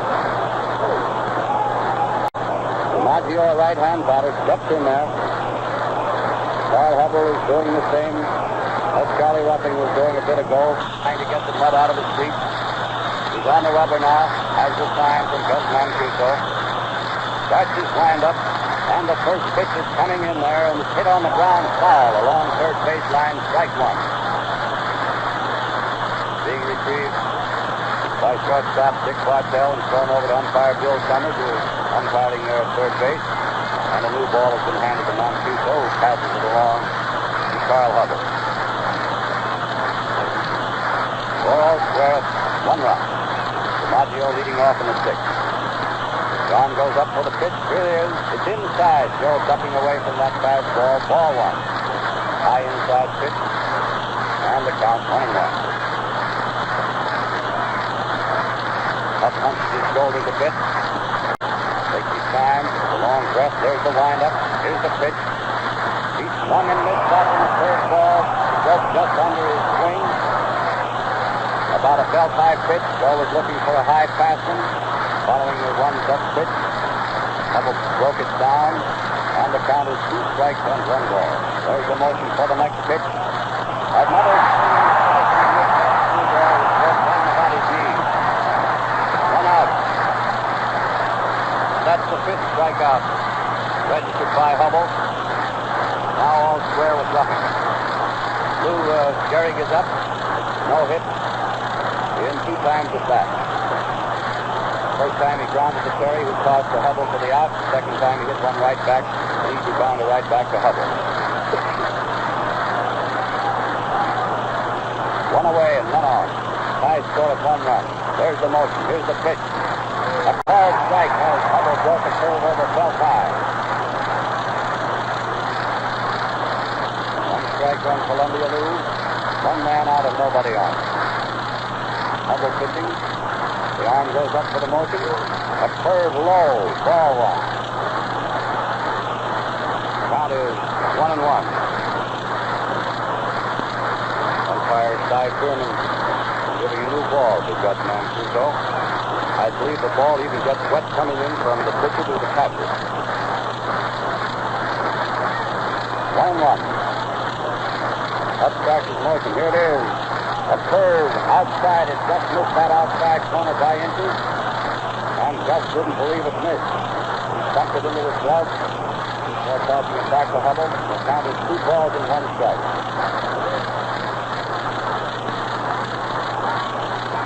Gehrig in there. Bending a little bit. Setting himself. There's the windup. Here's the pitch. And he hits it on the ground. Foul down the first baseline. Bill Terry made a nice pick up at that one. Got a nice hand of applause from the crowd. The count now is 2 strikes and 2 balls. 1 man out, nobody on. Lou Gehrig, the batter, and the score tied at 1-1 as we're playing the first half of the 6th inning.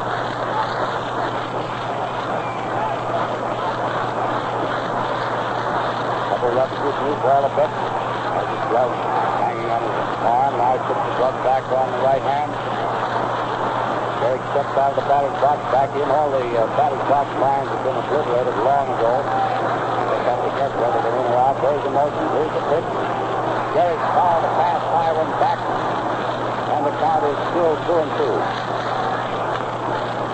Came in there with a high passing, and Lou is just a bit under it with his swing. Here's a nice gesture. Gus Mancuso giving Gehrig the little rosin bag which he carries in his hip pocket. So Lou can get a little on his hands there. The bat won't slip out. There's a motion for the next pitch. And Gehrig.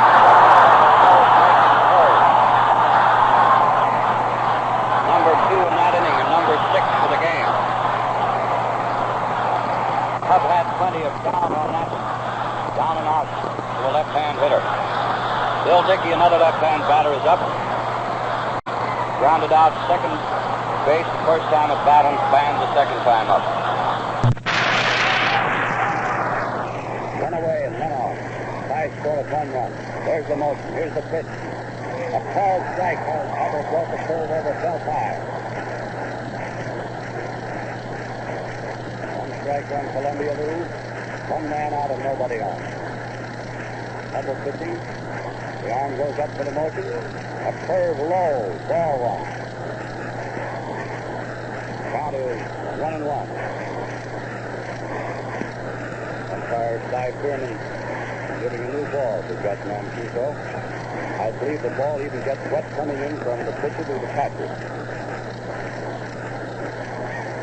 1-1. Up starts his motion. Here it is. A curve outside. It just missed that outside corner by inches. And Gus didn't believe it missed. He dumped it into his glove. They're passing it back to Hubble. The count is 2 balls and 1 strike.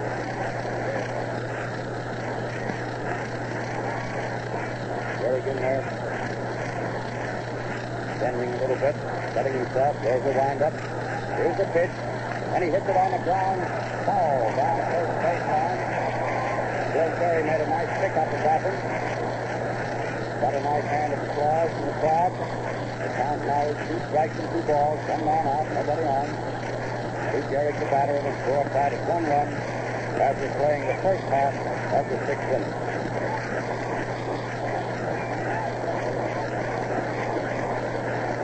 Hubble left this new ball a bit. Has his glove hanging on his arm. Now he puts the glove back on the right hand. Gehrig steps out of the batter's box, back in. All the batter's box lines have been obliterated long ago. Just have to guess whether they're in or out. There's the motion. Here's the pitch. Gehrig fouled the pass, high one back, and the count is still 2-2. Came in there with a high passing, and Lou was just a bit under it with his swing. Here's a nice gesture. Gus Mancuso giving Gehrig the little rosin bag which he carries in his hip pocket. So Lou can get a little on his hands there. The bat won't slip out. There's the motion for the next pitch. And Gehrig.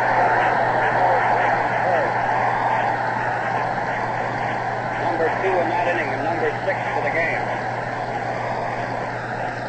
I've had plenty of down on that one.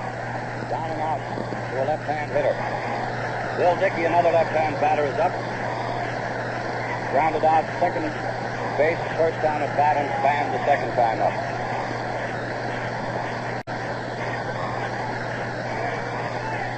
Hubble is ready. There's the slow wind-up, and the first pitch to Bill is a curve over that outside corner between the knees and the belt for a called strike.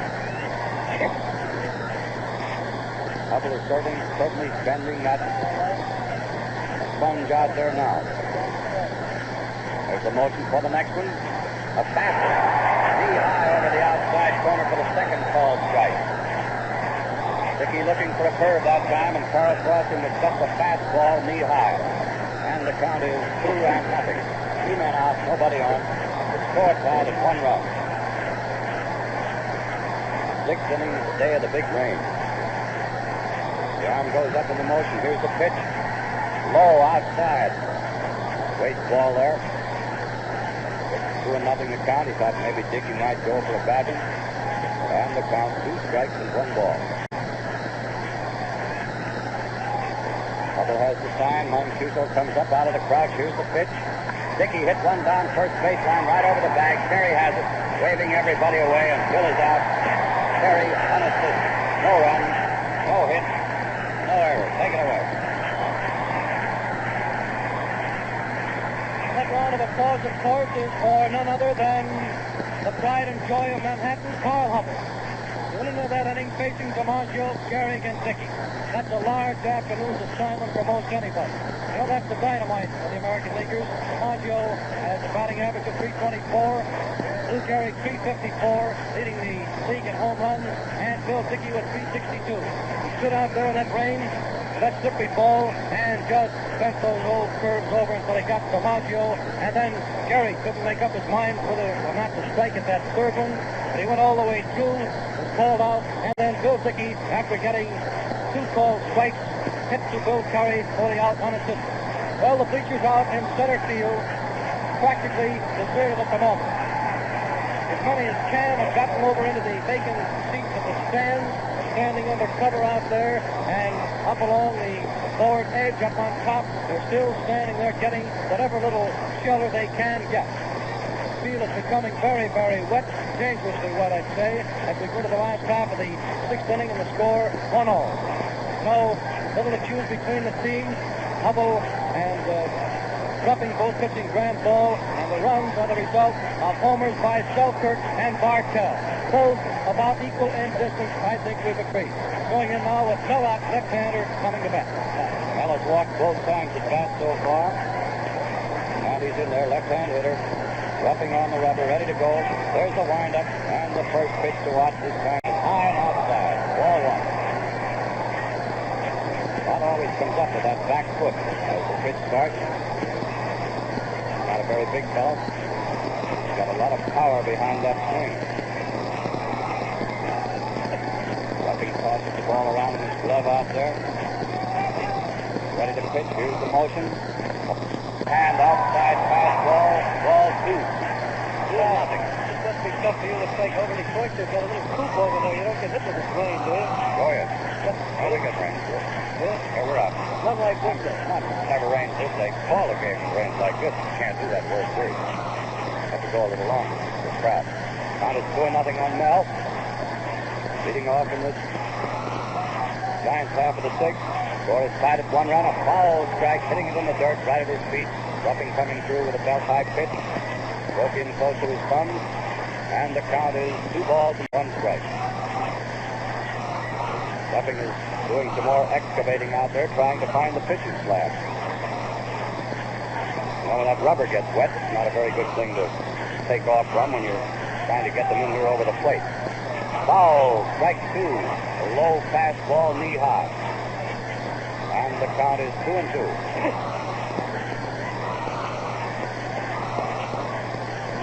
Charlie certainly is kicking that pitcher's slab around out there.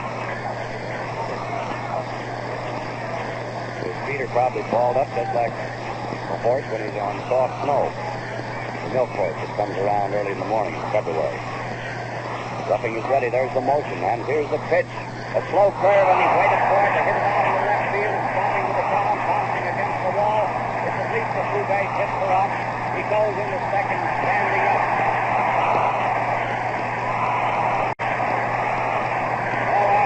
Leading off in this 6th inning of the Giants. Doubles down the left field line. Jakey Powell played the ball as fast as possible. But he had plenty of time to go into second base standing up. Did not pass through the rim there. Jim Ripple, no hits in 2 times as bad as up. Incidentally, that hit, the hot, made the hit ball square. Each team now has 5 hits. And each team has 1 run. It's a pretty even ball game. First pitch is a bunt, right in front of the plate to Ruffing. Ruffing tosses wide, Lazeri rather, covering first. Kept 1 foot on the bag while reaching for this to retire the runner. Sacrifice, advancing hot to third. The play, Ruffing to Lazeri, who covered first.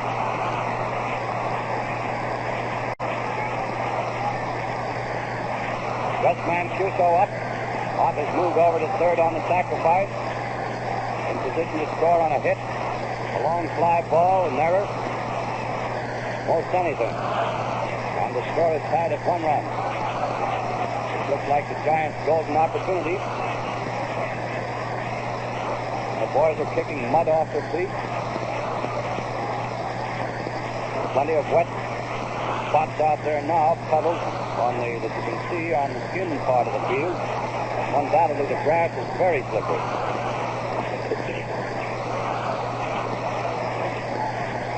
Yankee infield pinched in for a play at the plate on a ground ball.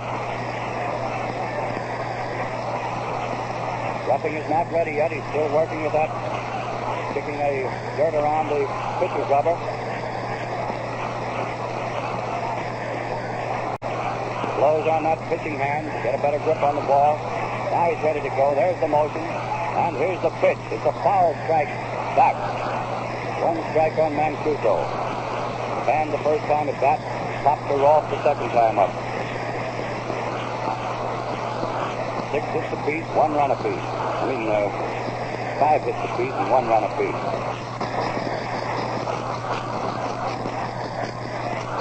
Charlie is ready. There's the motion. And here's the next pitch to Gus. It's low and outside. Dickey making a fine recovery of a badly pitched ball down in the mud.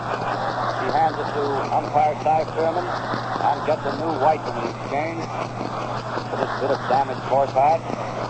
Bill is walking out halfway to the box. Toss it to Ruffing.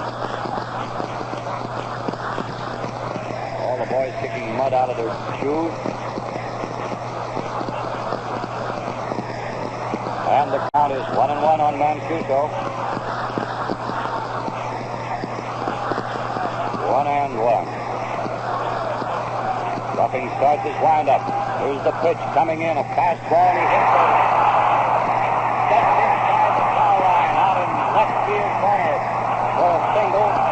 Scoring hot for the second run for the Giants and putting them in the lead. The National Leaguers leading now 2-1 with 1 man out.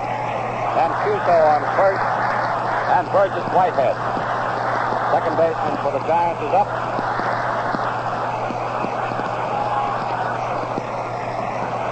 And the boys are working very slowly out there. 1 man away. Mancuso on first. He played that one safely. With a dry field, he might have been able to make second. Coacher held him up there at first base, not taking any chances. Score 2-1 in favor of the National Leaguers.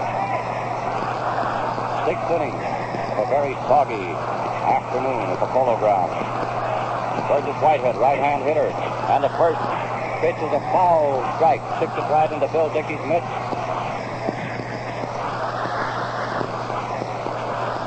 One strike on Whitehead, 1 man out.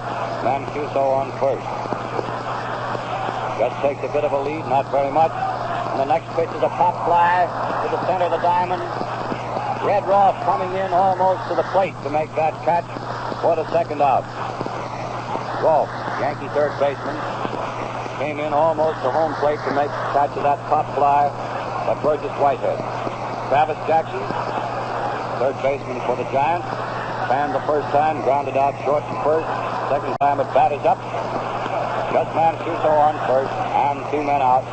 The Giants leading 2-1 in this 6th inning. There's his stretch. Here's the pitch. A high fly out into short left center field. Joe DiMaggio setting himself under it for the catch. He has it. And that ends the 6th inning. 1 run. 2 hits. No error. 1 man left. Hot opened with a double. Sacrificed to third by Ripple. Came home on Mancuso's single to left. Whitehead popped to Rolfe. And Jackson slides DiMaggio at short left center. A Ford V8 is powerful yet economical. Tests show better than 20 miles to the gallon at speeds up to 40 miles per hour. All right, Tom. Well, it's still a ball game. It's 2-1 now in favor of the National Leaguers. The Giants scored on a run across that time when Melvin Ott, the right fielder, crossed the Yanks up. and poked a double down the left field corner. And of course he came home on the single that followed, putting the National League in front at the end of 6 innings, 2-1. Again, the umpires are coming over near the pitcher's box, and once more the groundskeeper is rushed out with a pail full of dry dirt. Very hard for Hubble or Ruffing to get a foothold out there, particularly so after they come down on their foot and deliver the ball. Seems to be sliding away on them. They're going to be detained for a few moments from time to time until they dry up that time. We've been on the air. The game has started just about 2 hours ago. We've only completed 6 innings. That's very slow, but one of the reasons that we observed for that slowness is that these two teams are very deliberate in figuring everything out. It's going to be a rather lengthy game. Well, we passed 2/3 of the way. We're going into the first half of the 7th. The American League is coming to bat, and we'll have Jakey Powell, the left fielder, right-hand batter, first up. But Carl Hubble and Mancuso still the strong points for the Giants. Carl Hubble is having a lot of difficulty out there and getting his foothold. He's still kicking the mud around and trying to smooth it. But in a moment or so, we'll be ready with the first pitch in the 7th. Powell has had a single and a double in the 2 times he's been at bat so far. Hubble raises his arm for the first pitch to Jakey, and he hits that one on the line over shortstop head, taken on the first hop out in left field by Joe Moore, a single. This makes Jake a perfect day at bat. 2 singles and a double. Tony Lazzeri is up. The tying run is on first base. Lazzeri fanned the first time at bat and walked the second time up. 2-1 in favor of the Giants. This is the 7th inning just opening up. I don't know but what they'll rechristen this field after today and call it the water polo ground instead of just the plain polo ground. It's getting very much inundated. Hubble pitching from the shoulder without a windup with a runner on base, and the first one comes in there knee-high for a called strike on Lazzeri, right-hand hitter. 1 strike on push-em-up Tony. Jakey Powell taking practically no lead off first. It's a heavy going. Now he's edging off just a bit, and a toss to first drives him back. Wasn't even close. 1 strike on Lazzeri.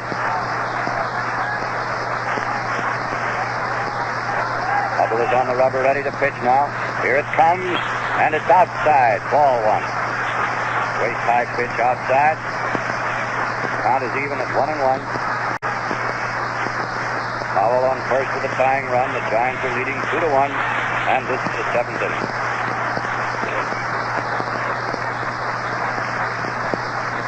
Carl has the sign. Mancuso comes up out of the crouch. Here's the pitch.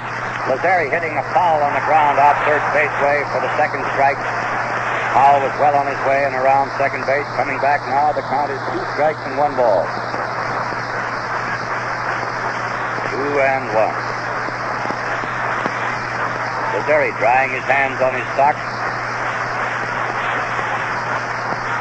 Steps back in the batter's box now.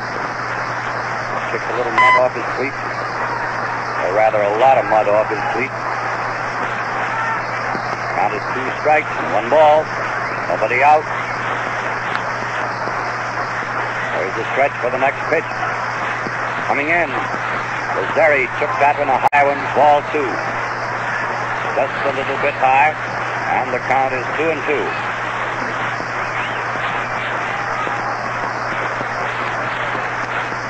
2-2. Once again, Hub is ready. There's the stretch. Powell edging a bit off first. Here comes a pitch to Lazzeri, and he swings and misses for the 3rd strike. A ball that was outside. And that's number 7 for Hubble. 1 man gone. Selkirk is up. George hit his home run the first time at bat to put the Yankees in the lead, and then struck out the last time up, leaving Lazzeri on second to end the 4th inning. Powell on first, 1 out, and Hubble is passing to first. Powell back safely.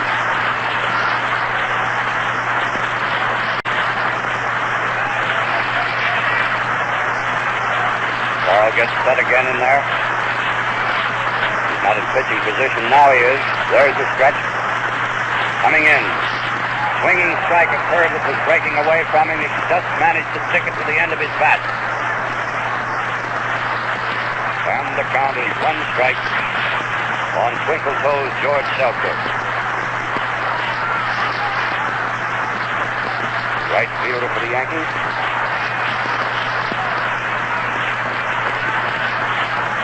Hubble clutching the ball. Glancing over here, getting the sign. Now he looks over toward first base. Powell takes a little bit of a lead. Here's the pitch. He hits it on the ground to Terry. Terry is pausing to shortstop, forcing Powell at second. Selkirk on first with 2 down. And Powell is forced at second. Terry to Bartell. Charlie Ruffing is up. Grounded out to the pitcher the first time at bat. Struck out the second time up. Charlie was a good hitting pitcher. He's often used in the role of a pinch hitter, just like his brother Wesley Farrell of the Boston Red Sox. The first pitch to Ruffing is low. He's a right-hand batter. Ball 1. 2 men out. Selkirk on first. The score 2-1 in favor of the Giants in the 7th inning of the first game. Hubble takes his time.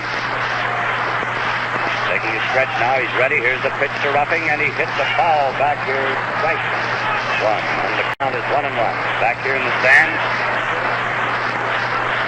2 men out.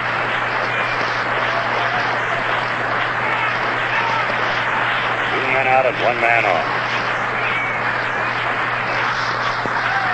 Hubble hunches his shoulders a bit. Now he's ready. There's the stretch. Toss to first instead. Selkirk back without much effort.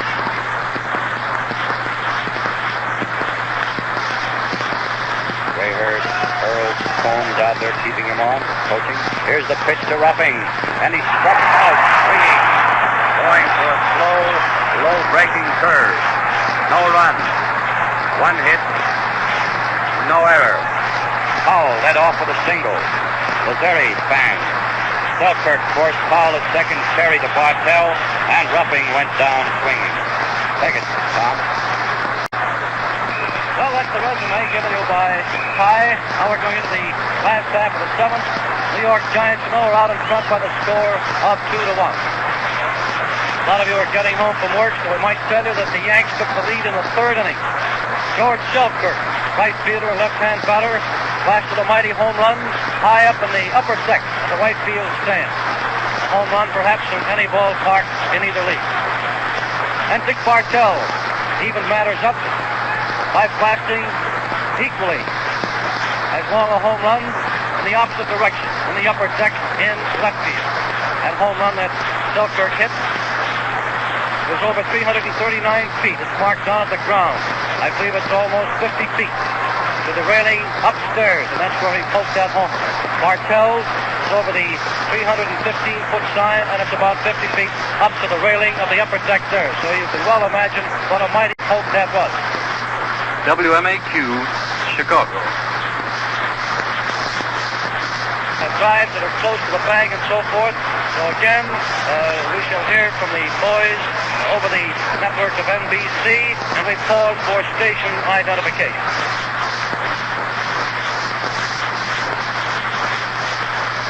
WMAQ, Chicago.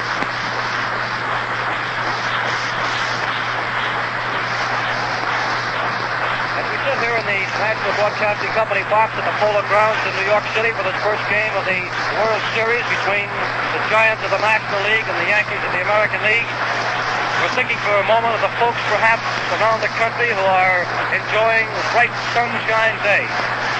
Very bad day here in New York yesterday. Late last night it was thought by many of the folks in charge that today's game would have to be called up. However, we got up this morning and it was a bright day, very acceptable to baseball.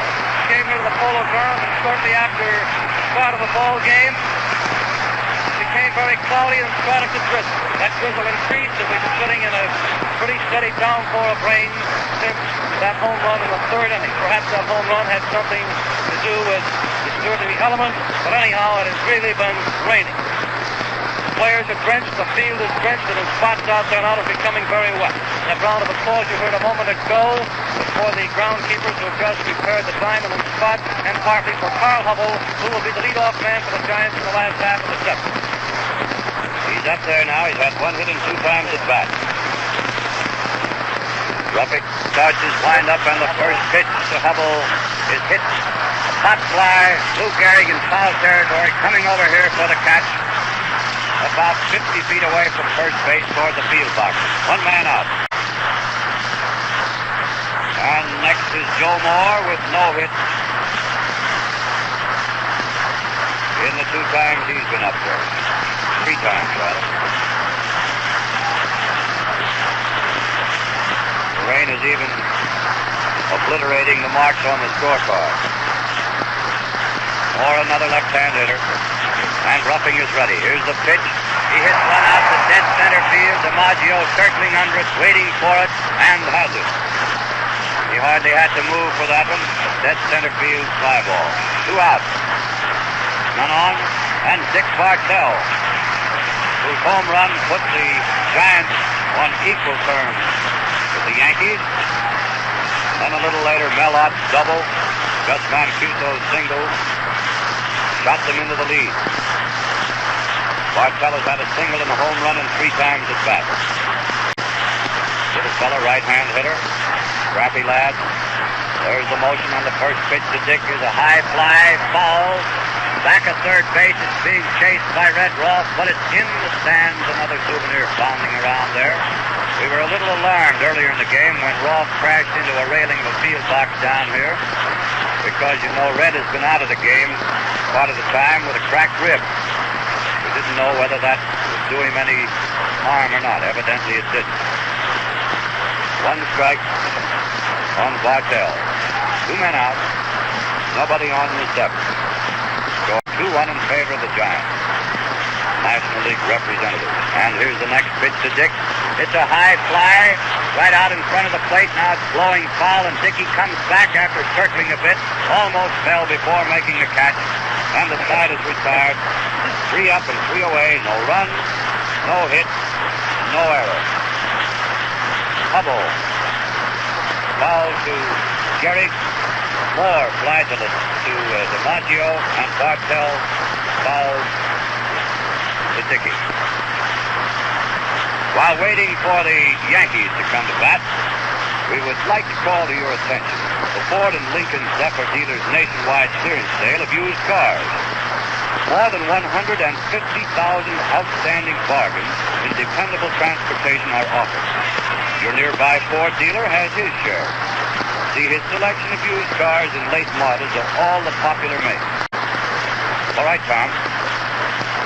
Well, the old ball game was moving along. The American League Empty are going to have to step on it very shortly. Now completed the 7th inning. They have 2 more whacks at the southpaw slants of Mr. Hubble. We find the top of the batting order coming up again. Just a moment ago, the officials here at the Polo Grounds in New York have estimated the crowd for the first day at 48,000 people. And the seating capacity here in the Polo Grounds of just a little bit over 51,000. So the estimated attendance for the first game, in spite of the fact that it has been a gloomy, rainy day, threatening weather ever since yesterday morning, they have 48,000 people here. Tomorrow's game will also be played at the Polo Grounds, and with a day like this, I suggest the boys get themselves some oars, because it is still raining, still awfully wet out there. First half of the 8th inning, Hubble ready, Rossetti in the box, and here we go. Frank has had no hits in 3 times at bat. Hubble starts his windup, and the first pitch to Rossetti is a ground ball foul. Down third baseway, strike 1. Jackson went over there, of course, but the ball was outside, probably 10 feet. 1 strike on Rossetti. Leading off in the 8th inning. Hubble working slowly. Hitching up his trousers, drying off the ball. Now he's ready to go. There's the motion. It comes in there. It's another one down first baseline, and that was fair by inches, going on out into the corner for 2 bases if he can make it. He overslid the bag. He's safe. This was a great play down there at second base. Left fielder shoved that ball in there very fast. Joe Moore to Burgess Whitehead, the second base.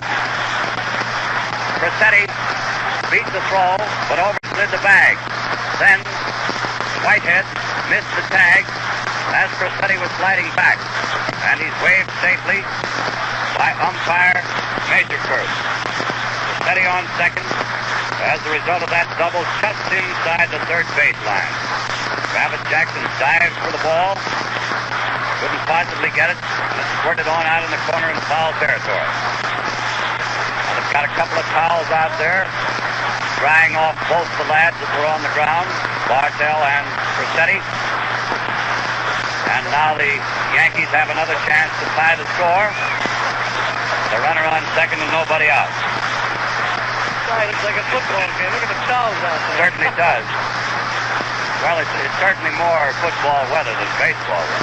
I think that's one of the funniest plays we ever saw tonight. Both those boys are off the bag. It's either one of them got enough swimming back to make the player get back to the bag or anything else.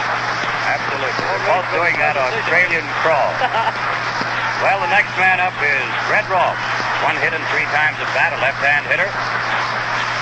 And the tying run is on second base. Rossetti standing down there in one of the puddles. Bartell right behind him, running over to second. Foul, attempting to bunt. The idea is to move him around if possible. Rolfe's best effort that time was a foul off to left of the plate. Strike one. The remarkable thing of this game, Tom, is no errors. Look at the white uniform. A lot of mudders out there. Bartell is not giving Rossetti any chance for a lead there with this expected sacrifice play coming up. Here's the pitch, and it's outside. Ball 1-1-1. They're keeping Jackson anchored at third with Terry and Hubble looking after the bunt. And Whitehead, or Bartell rather, keeps Rossetti from taking any lead off second. Standing right on the bag now. Rossetti has about a 10-foot lead. Hubble takes his stretch. Here's the pitch to Rolfe. He bunts one in front of the plate. And Hubble fails to pick the ball up. He scored as a sacrifice. Just a minute till we get the official ruling on that. Hubble failed to field this bounding ball off the wet grass. A sacrifice and an error. No time at bat for Rolfe. An error charged to Hubble. First error of the ball game, and that moves Rossetti over to third. I should have delayed for a moment. While he was explaining that, I had a chance to get my ear close enough to the official score. They had a discussion on that. Hubble came tearing in. His feet gave way, and there was quite some deciding up there among the officials as to whether to score that as a hit or an error. So let it go as a sacrifice and error. That's right. Okay. DiMaggio up. 1 hit in 3 times at bat. Tying run is on third. Nobody out. Another possible run on first. Score 2-1 in favor of the Giants. First half of the 8th inning. Joe got his hit, a single to right field in the 3rd inning. Trounced the shortstop and struck out on other trips to the plate. Stepped out of the batter's box just now as Hubble was about ready to pitch. Carl has already fanned 8 of the Yankees. Here's the first one coming in, and it's a low line drive for a double play, almost a triple play. A low line drive to Burgess. Whitehead taking it off his shoe top and tossing to Terry to double Rolfe off first. 2 men out. Rossetti still on third. That was a rescuing play that pulled Hubble out of a bad spot. And the Giants are huddling around the pitcher's box now with Gehrig coming up. He may be ordered to pass him, although Gehrig has not gotten the ball out of the infield. Grounding first to Terry, then to Hubble, and the last time up, he struck out. DiMaggio lined to Burgess, a low line drive, off to Burgess left. He picked it off his shoe top, then threw to Terry to double Rolfe off first. And the crowd is still in an uproar over that play. Rossetti is being fouled off a bit, where he's been down on the ground. His gray pants are not quite so spotless as they were when the team took the field this afternoon. Now here's the picture, 2 men out, the tying run on third, and Lou Gehrig is the batter.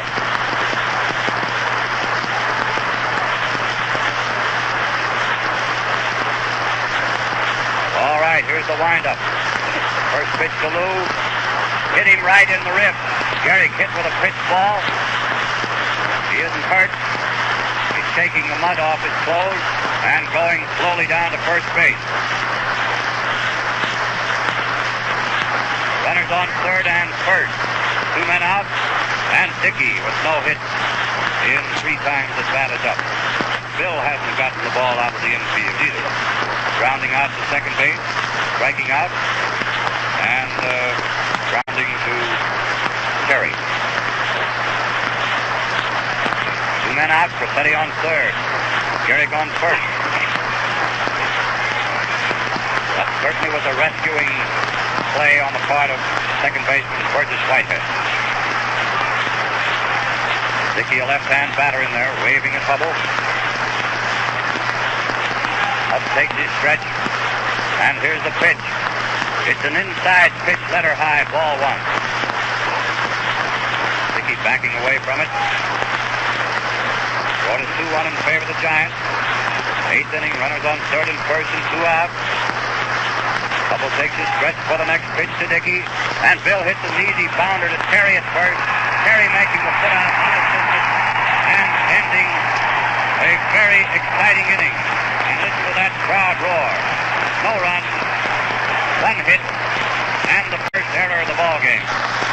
That was easily the outstanding inning of the first game of the World Series. And a lot of things happened, and here they are. Rossetti first up, and he hit one just over that bag for a double. He then slid into second base, overslid the bag. Burgess Whitehead, who handled the ball after it was retrieved by Moore, tried to make that play at second, but he was out there in the mud, and he was sliding around, just couldn't get on his feet or on his knees either, and neither could Rossetti. But finally, Rossetti got back, and I thought that was a beautiful decision by Major Kurth, who just kept his nose right over that play until its completion.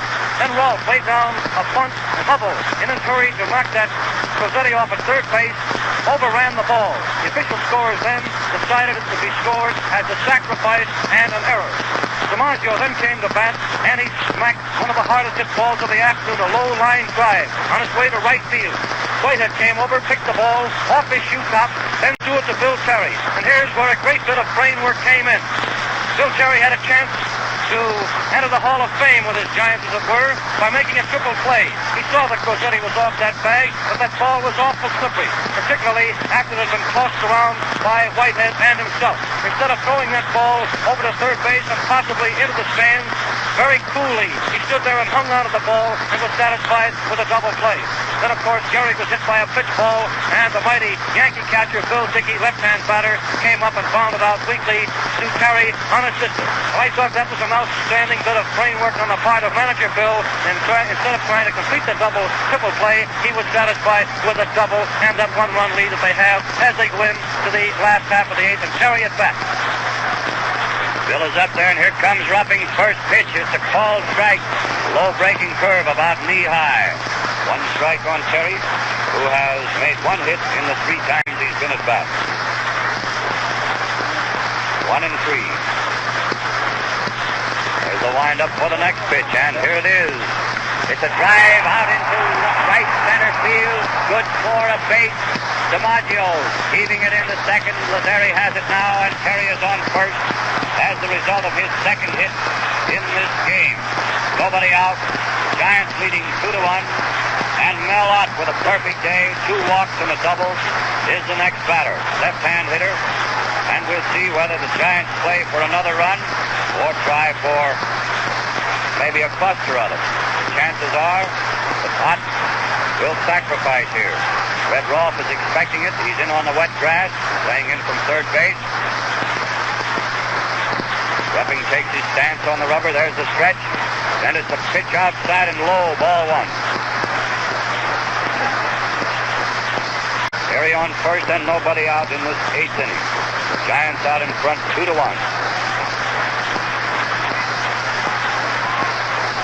Rupping toes the rubber. He's ready.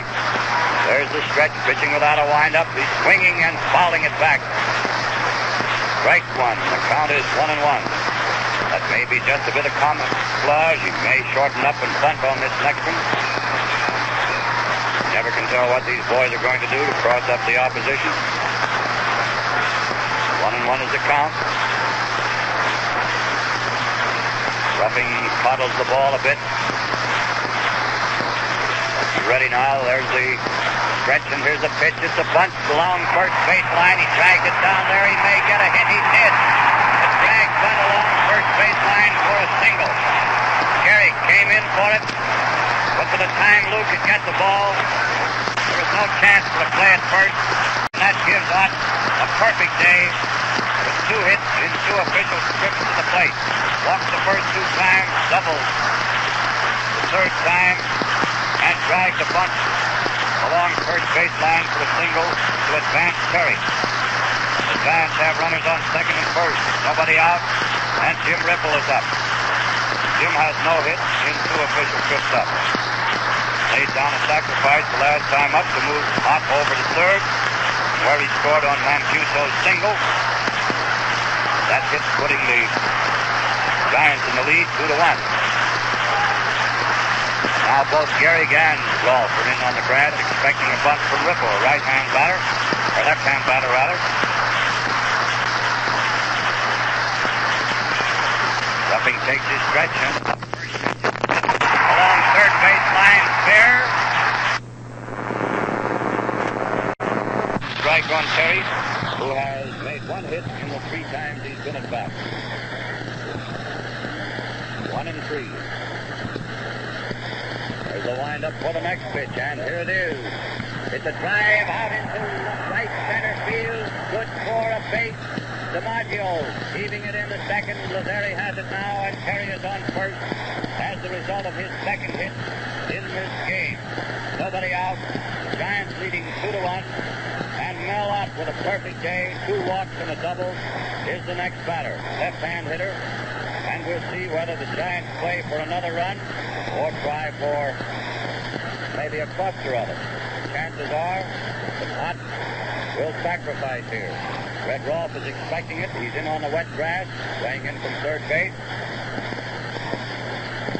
Rupping takes his stance on the rubber. There's the stretch. Then it's a pitch outside and low, ball 1. Gary on first and nobody out in this 8th inning. Giants out in front 2-1. Rupping toes the rubber. He's ready. There's the stretch, pitching without a windup. He's swinging and fouling it back. Strike 1. The count is 1-1. That may be just a bit of camouflage. He may shorten up and bunt on this next one. Never can tell what these boys are going to do to cross up the opposition. 1-1 is the count. Rupping coddles the ball a bit. Ready now. There's the stretch, and here's the pitch. It's a bunt along first baseline. He dragged it down there. He may get a hit. He did. A drag bunt along first baseline for a single. Gehrig came in for it, but by the time Lou could get the ball, there was no chance for the play at first, and that gives Ott a perfect day with 2 hits in 2 official trips to the plate. Walked the first 2 times, doubled the 3rd time, and dragged the bunt along first baseline for a single to advance Terry. The Giants have runners on second and first. Nobody out, and Jim Ripple is up. Jim has no hit in 2 official trips up. Laid down a sacrifice the last time up to move Ott over to third, where he scored on Mancuso's single. That hit putting the Giants in the lead 2-1. Now both Gehrig and Rolfe were in on the grass, expecting a bunt from Ripple, a right-hand batter, or left-hand batter rather. Rupping takes his stretch, and when that first pitch is bunted along third base line, fair. He's out at first on a sacrifice. The play being Rolfe and Gehrig handling that wet ball nicely, advancing both runners, and the Giants have Perry on third, and Ott on second with one out. Ripple has come through nicely. Both times has been up there, ordered to sacrifice. Play was Rolfe to Gehrig, third to first. Mancuso, one hit, and a very timely one at that. With 3 times at bat, right-hand batter is the next one.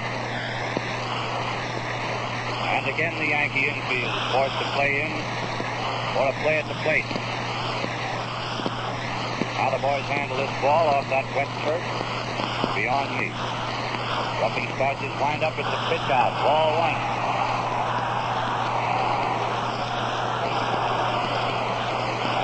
About this next one. And then we'll tell you it's an intentional pass. Ball 2. Mancuso is being given an intentional pass. Bring up Whitehead to set the stage for the double play. Ball 3.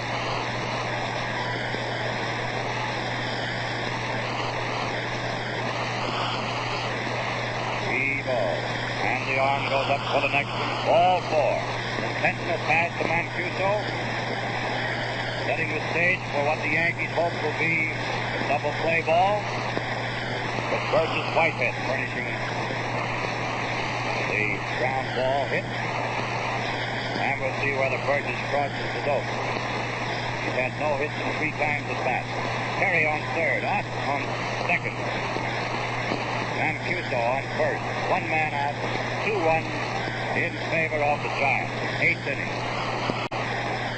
First game of the 1936 World Series. Here's the first pitch to Whitehead. A curve outside, ball 1.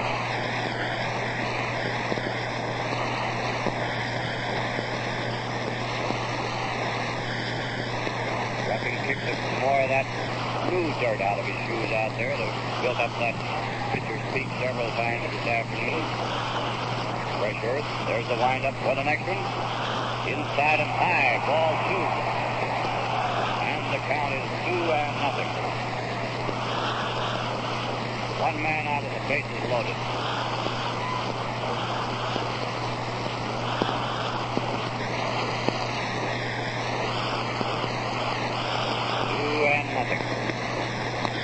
Whitehead snaps the plate with his bat. Count is 2 balls and 1 strike.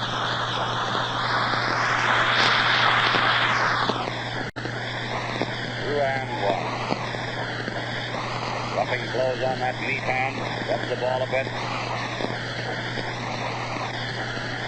Ready to go now. There's the windup. Here's the pitch. It's a pop ball back here. Strike 2. And the count is 2-2. On the rubber now. There's the windup. 2-2's the count. Here's the pitch. It's low and outside. 3.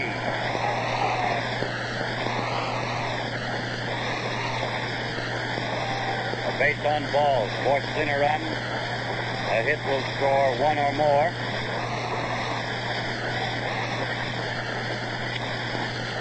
And the count is 3-2. What will it be? Rupping is on the rubber. There's the windup. Here it comes. It's ball 4, low. Forcing in. Manager Bill Terry with the 3rd run for the Giants, and keeping the bases still packed with 1 man out. Score is now 3-1 in favor of the Giants. The National Leaguers and Travis Jackson, no hits in 3 times at bat, is the next hitter. The right-hand batter. And now we find Ott on third, Mancuso on second, and Whitehead on first.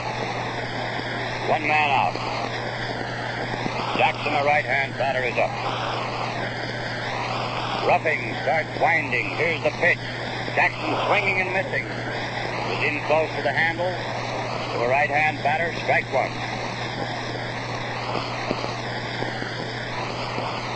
Babbitt is walking around in the mud down there and trying to kick it off his cleat. Ruffing starts his winding, and here's the next pitch. A curve low, and he swung at that one for the second strike. He's protesting that he didn't go through with his swing, but umpire Fearman shake it ahead. It's strike 2, 2-0.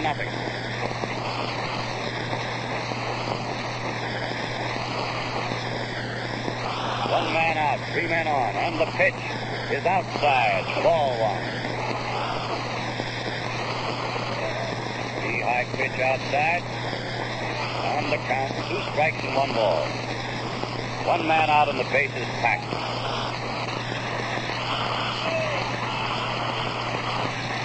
Ruffing rubs that new ball a bit, hiding it behind him. Now he's on the rubber, working with a full motion. Of course, the base is loaded. Low, ball 2, and the count is 2-2. Only 1 error made in this game. Played under very terrible conditions. Not a very excusable one. I've seen those made even on dry field. Kind of trouble made.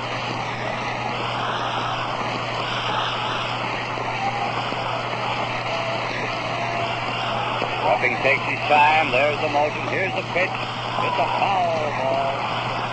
Just a souvenir. Count was already 2-2. Foul ball out in the stand. First base way. 2-2 with 1 out and 3 on. And the score 3-1 in favor of the New York Giants. National League entry in this World Series. Ruffing doesn't like the ball he has. He's tossing it away, getting a new one. By a point of emphasis, Johnny Broca down there warming up, and on the other side, that left-hander happens to be Lefty Gomez. That means one of 2 things. Broca may relieve, and Gomez may be the tip-off on tomorrow's starter. What do you think? I think Lefty will start tomorrow. He's getting nice and wet, so he'll be in shape if it keeps on raining.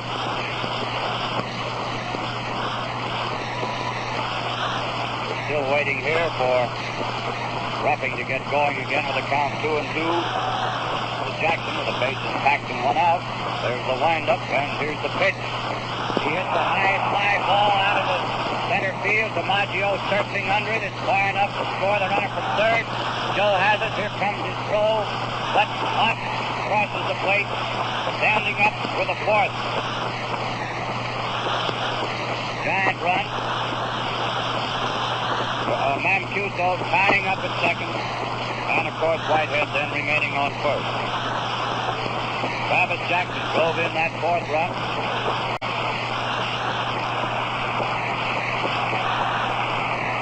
And Carl Hubble was at 1 hit, 3 times at bat, pitched himself out of some tough spots, gets a great hand as he comes up. 2 men gone now. Jackson, high and long fly to DiMaggio, which scored Ott the 2nd run of this inning, and the 4th for the Giants of the game. And here's the pitch. Hubble broke his bat, grounding a slow one for Lazeri, and Lazeri allowed the ball to hop off his shoulder when it took a high bound. This scored Mancuso.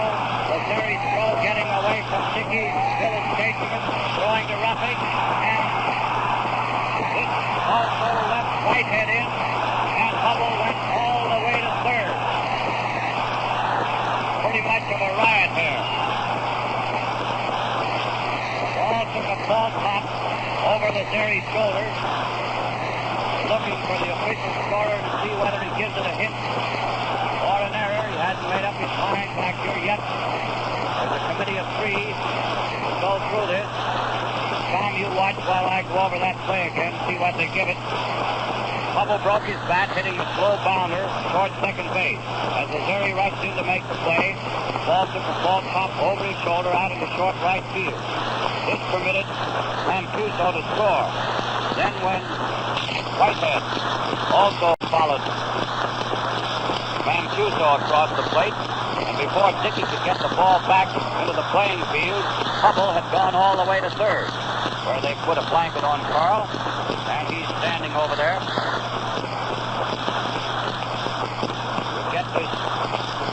dope memorial from the official scorer. Tom is watching him up here behind. I'm trying to watch the field of play. All right, Clyde, there's the official announcement. Carl Hubble, who came to bat with runners on first and second, gets a hit on the ball and found it past Gazzelli. Paul said he fielded that ball and gets an error on his back throw to the plate. Right. 2 men out. Hubble on third. Joe Moore is up. 1 strike. Ball. Score is 6-1 now in favor of the Giants. A smash through the box. Rossetti coming over near second made a nice pickup and threw him out at first. Ending that 8th inning, and it was a glorious inning for the Yankees, for the Giants, rather. 4 runs, 3 hits, and 2 errors. It only takes 1 to hit it. With a familiar cry from the fans.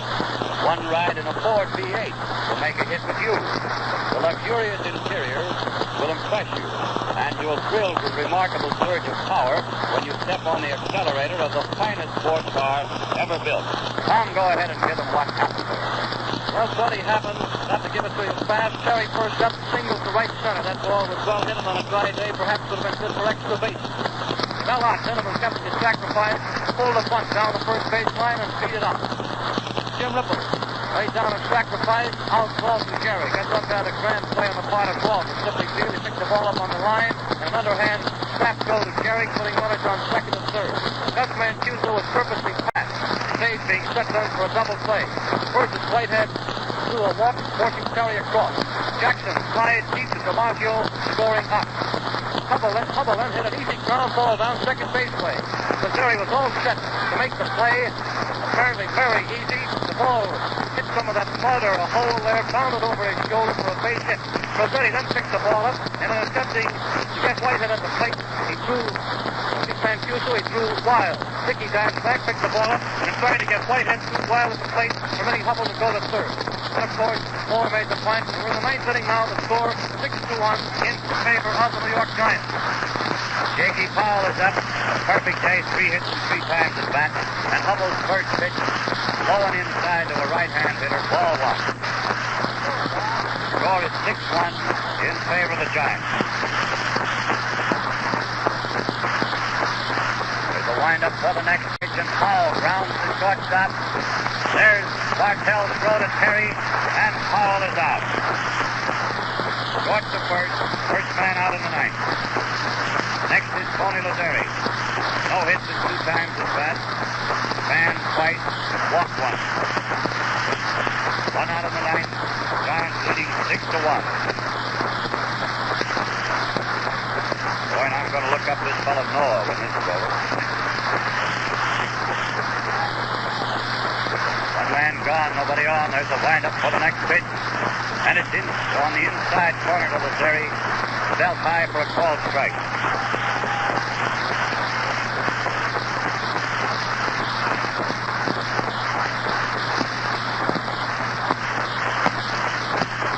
At second, called strike is Huff. Put that screwball in there knee-high to Lazzeri. And the count is 2-0. 1 man out and nobody on in the 9th. Hubble starts his motion for the next pitch. Lazzeri pounded a slow one to second base. Whitehead is up with it. Terry has it. And Lazzeri is out at first. 2 out in the 9th. And some of the doggy customers are moving toward the exit. As George Selkirk comes up. 1 hit and 3 times at bat. A home run opening that 3rd inning. That wasn't enough. By 5. Hubble raises his arm for the first pitch to Twinklefold. A swinging strike. Letter high pitch. George backs out of the batter's box. Pass becoming resembling more or less of a hog wallow. As far as the rosin bag from Gus Mancuso, tucks it back in his hip pocket. Hubble throws the rubber and starts his motion for the next pitch. Here it is. Selkirk also bounds to Whitehead. He's rushing in on the ball. There's the toss to Terry. And the ball game is over. No runs, no No hit, no error in the ninth. 3 up and 3 away. And the Giants win the first game 6-1. Giants 6 runs, 9 hits, 1 error. The Yankees 1 run, 7 hits, and 2 errors. And there's your old ball game. Giants knock off the Yankees in the first battle of the 1936 World Series. All of the series games will be broadcast this year with the compliments of the Ford and Lincoln Zephyr Dealers of America. And now here's Warren Brown. Well, Ty, it was a good game while it lasted. And it lasted, I should say, up until that goofy 8th inning when the Yankees sort of fell apart and blew themselves to 4 giant runs that made this game become more or less of a joke towards its close.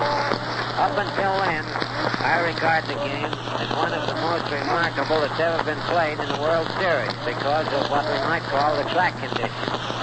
This has been, beyond a doubt, the wettest World Series game since the last one of the 1925 World Series played at Pittsburgh. Then I think there was a little more water, but I doubt if it could have been any more uncomfortable for players and fans alike than this game today. Under the circumstances in which the game was played, the pitching of both Hubble and Red Ruffing was remarkable. Both of them kept control, which was a strange thing because of the fact that the ball was slippery. Another remarkable thing was the fact that there was only 1 error made up until the time in the 8th inning when the Yankees began to go in for wholesale error making. And that one was more or less excusable. It was made by Hubble when he came in fast for a bunt and sort of overran it. The pitchers both had fine control up until the 8th inning when Ruffing allowed 1 base on balls that hurt him. That was one that passed the runner across the base. It was given when the bases were filled. Up until then, up until the 8th inning, it was almost anybody's ball game. Selkirk's home run started the Yankees off in the lead, and Bartell's home run tied it. After that, Ruffing's difficulty was that he couldn't stop the power of the Giants. That is to say, Ott, Terry, and Mancuso were able to hit him. Hubble, after he was hit for that 1 home run by Selkirk, had no particular trouble in keeping Gehrig, DiMaggio, and Dickey quiet all afternoon. And the only time he needed any help, Burgess Whitehead came to his relief with the greatest fielding play of the series when he made a double play on a low-line drive hit by DiMaggio and relieved Hubble the only time that Carl asked for any quarter from anybody. Here it is, Ty. Thank you, Warren Brown. Tomorrow afternoon, beginning at 1:15, the second World Series game will be broadcast over this same station by the Ford and Lincoln Zephyr Dealers of America. Don't miss it. And in the meantime, watch the Fords go by. Well, that, radio friends, is our story for the afternoon. You've heard the play-by-play description of the first game of the 1936 Blue Ribbon Classic. It started at 1:15.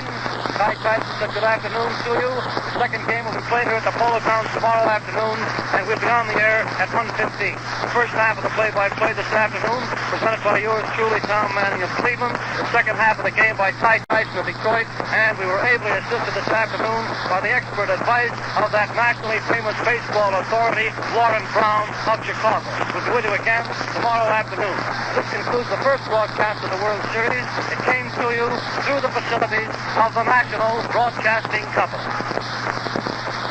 We wish to thank the American Home Products Company, Procter & Gamble, and the Merrill Manufacturing Company for their courtesy in relinquishing their broadcast periods of most of these stations this afternoon in order that we could bring you the description of the World Series baseball game. The Occidental Ma Perkins program, usually heard at 3:15, will be presented at 4:45 o'clock instead.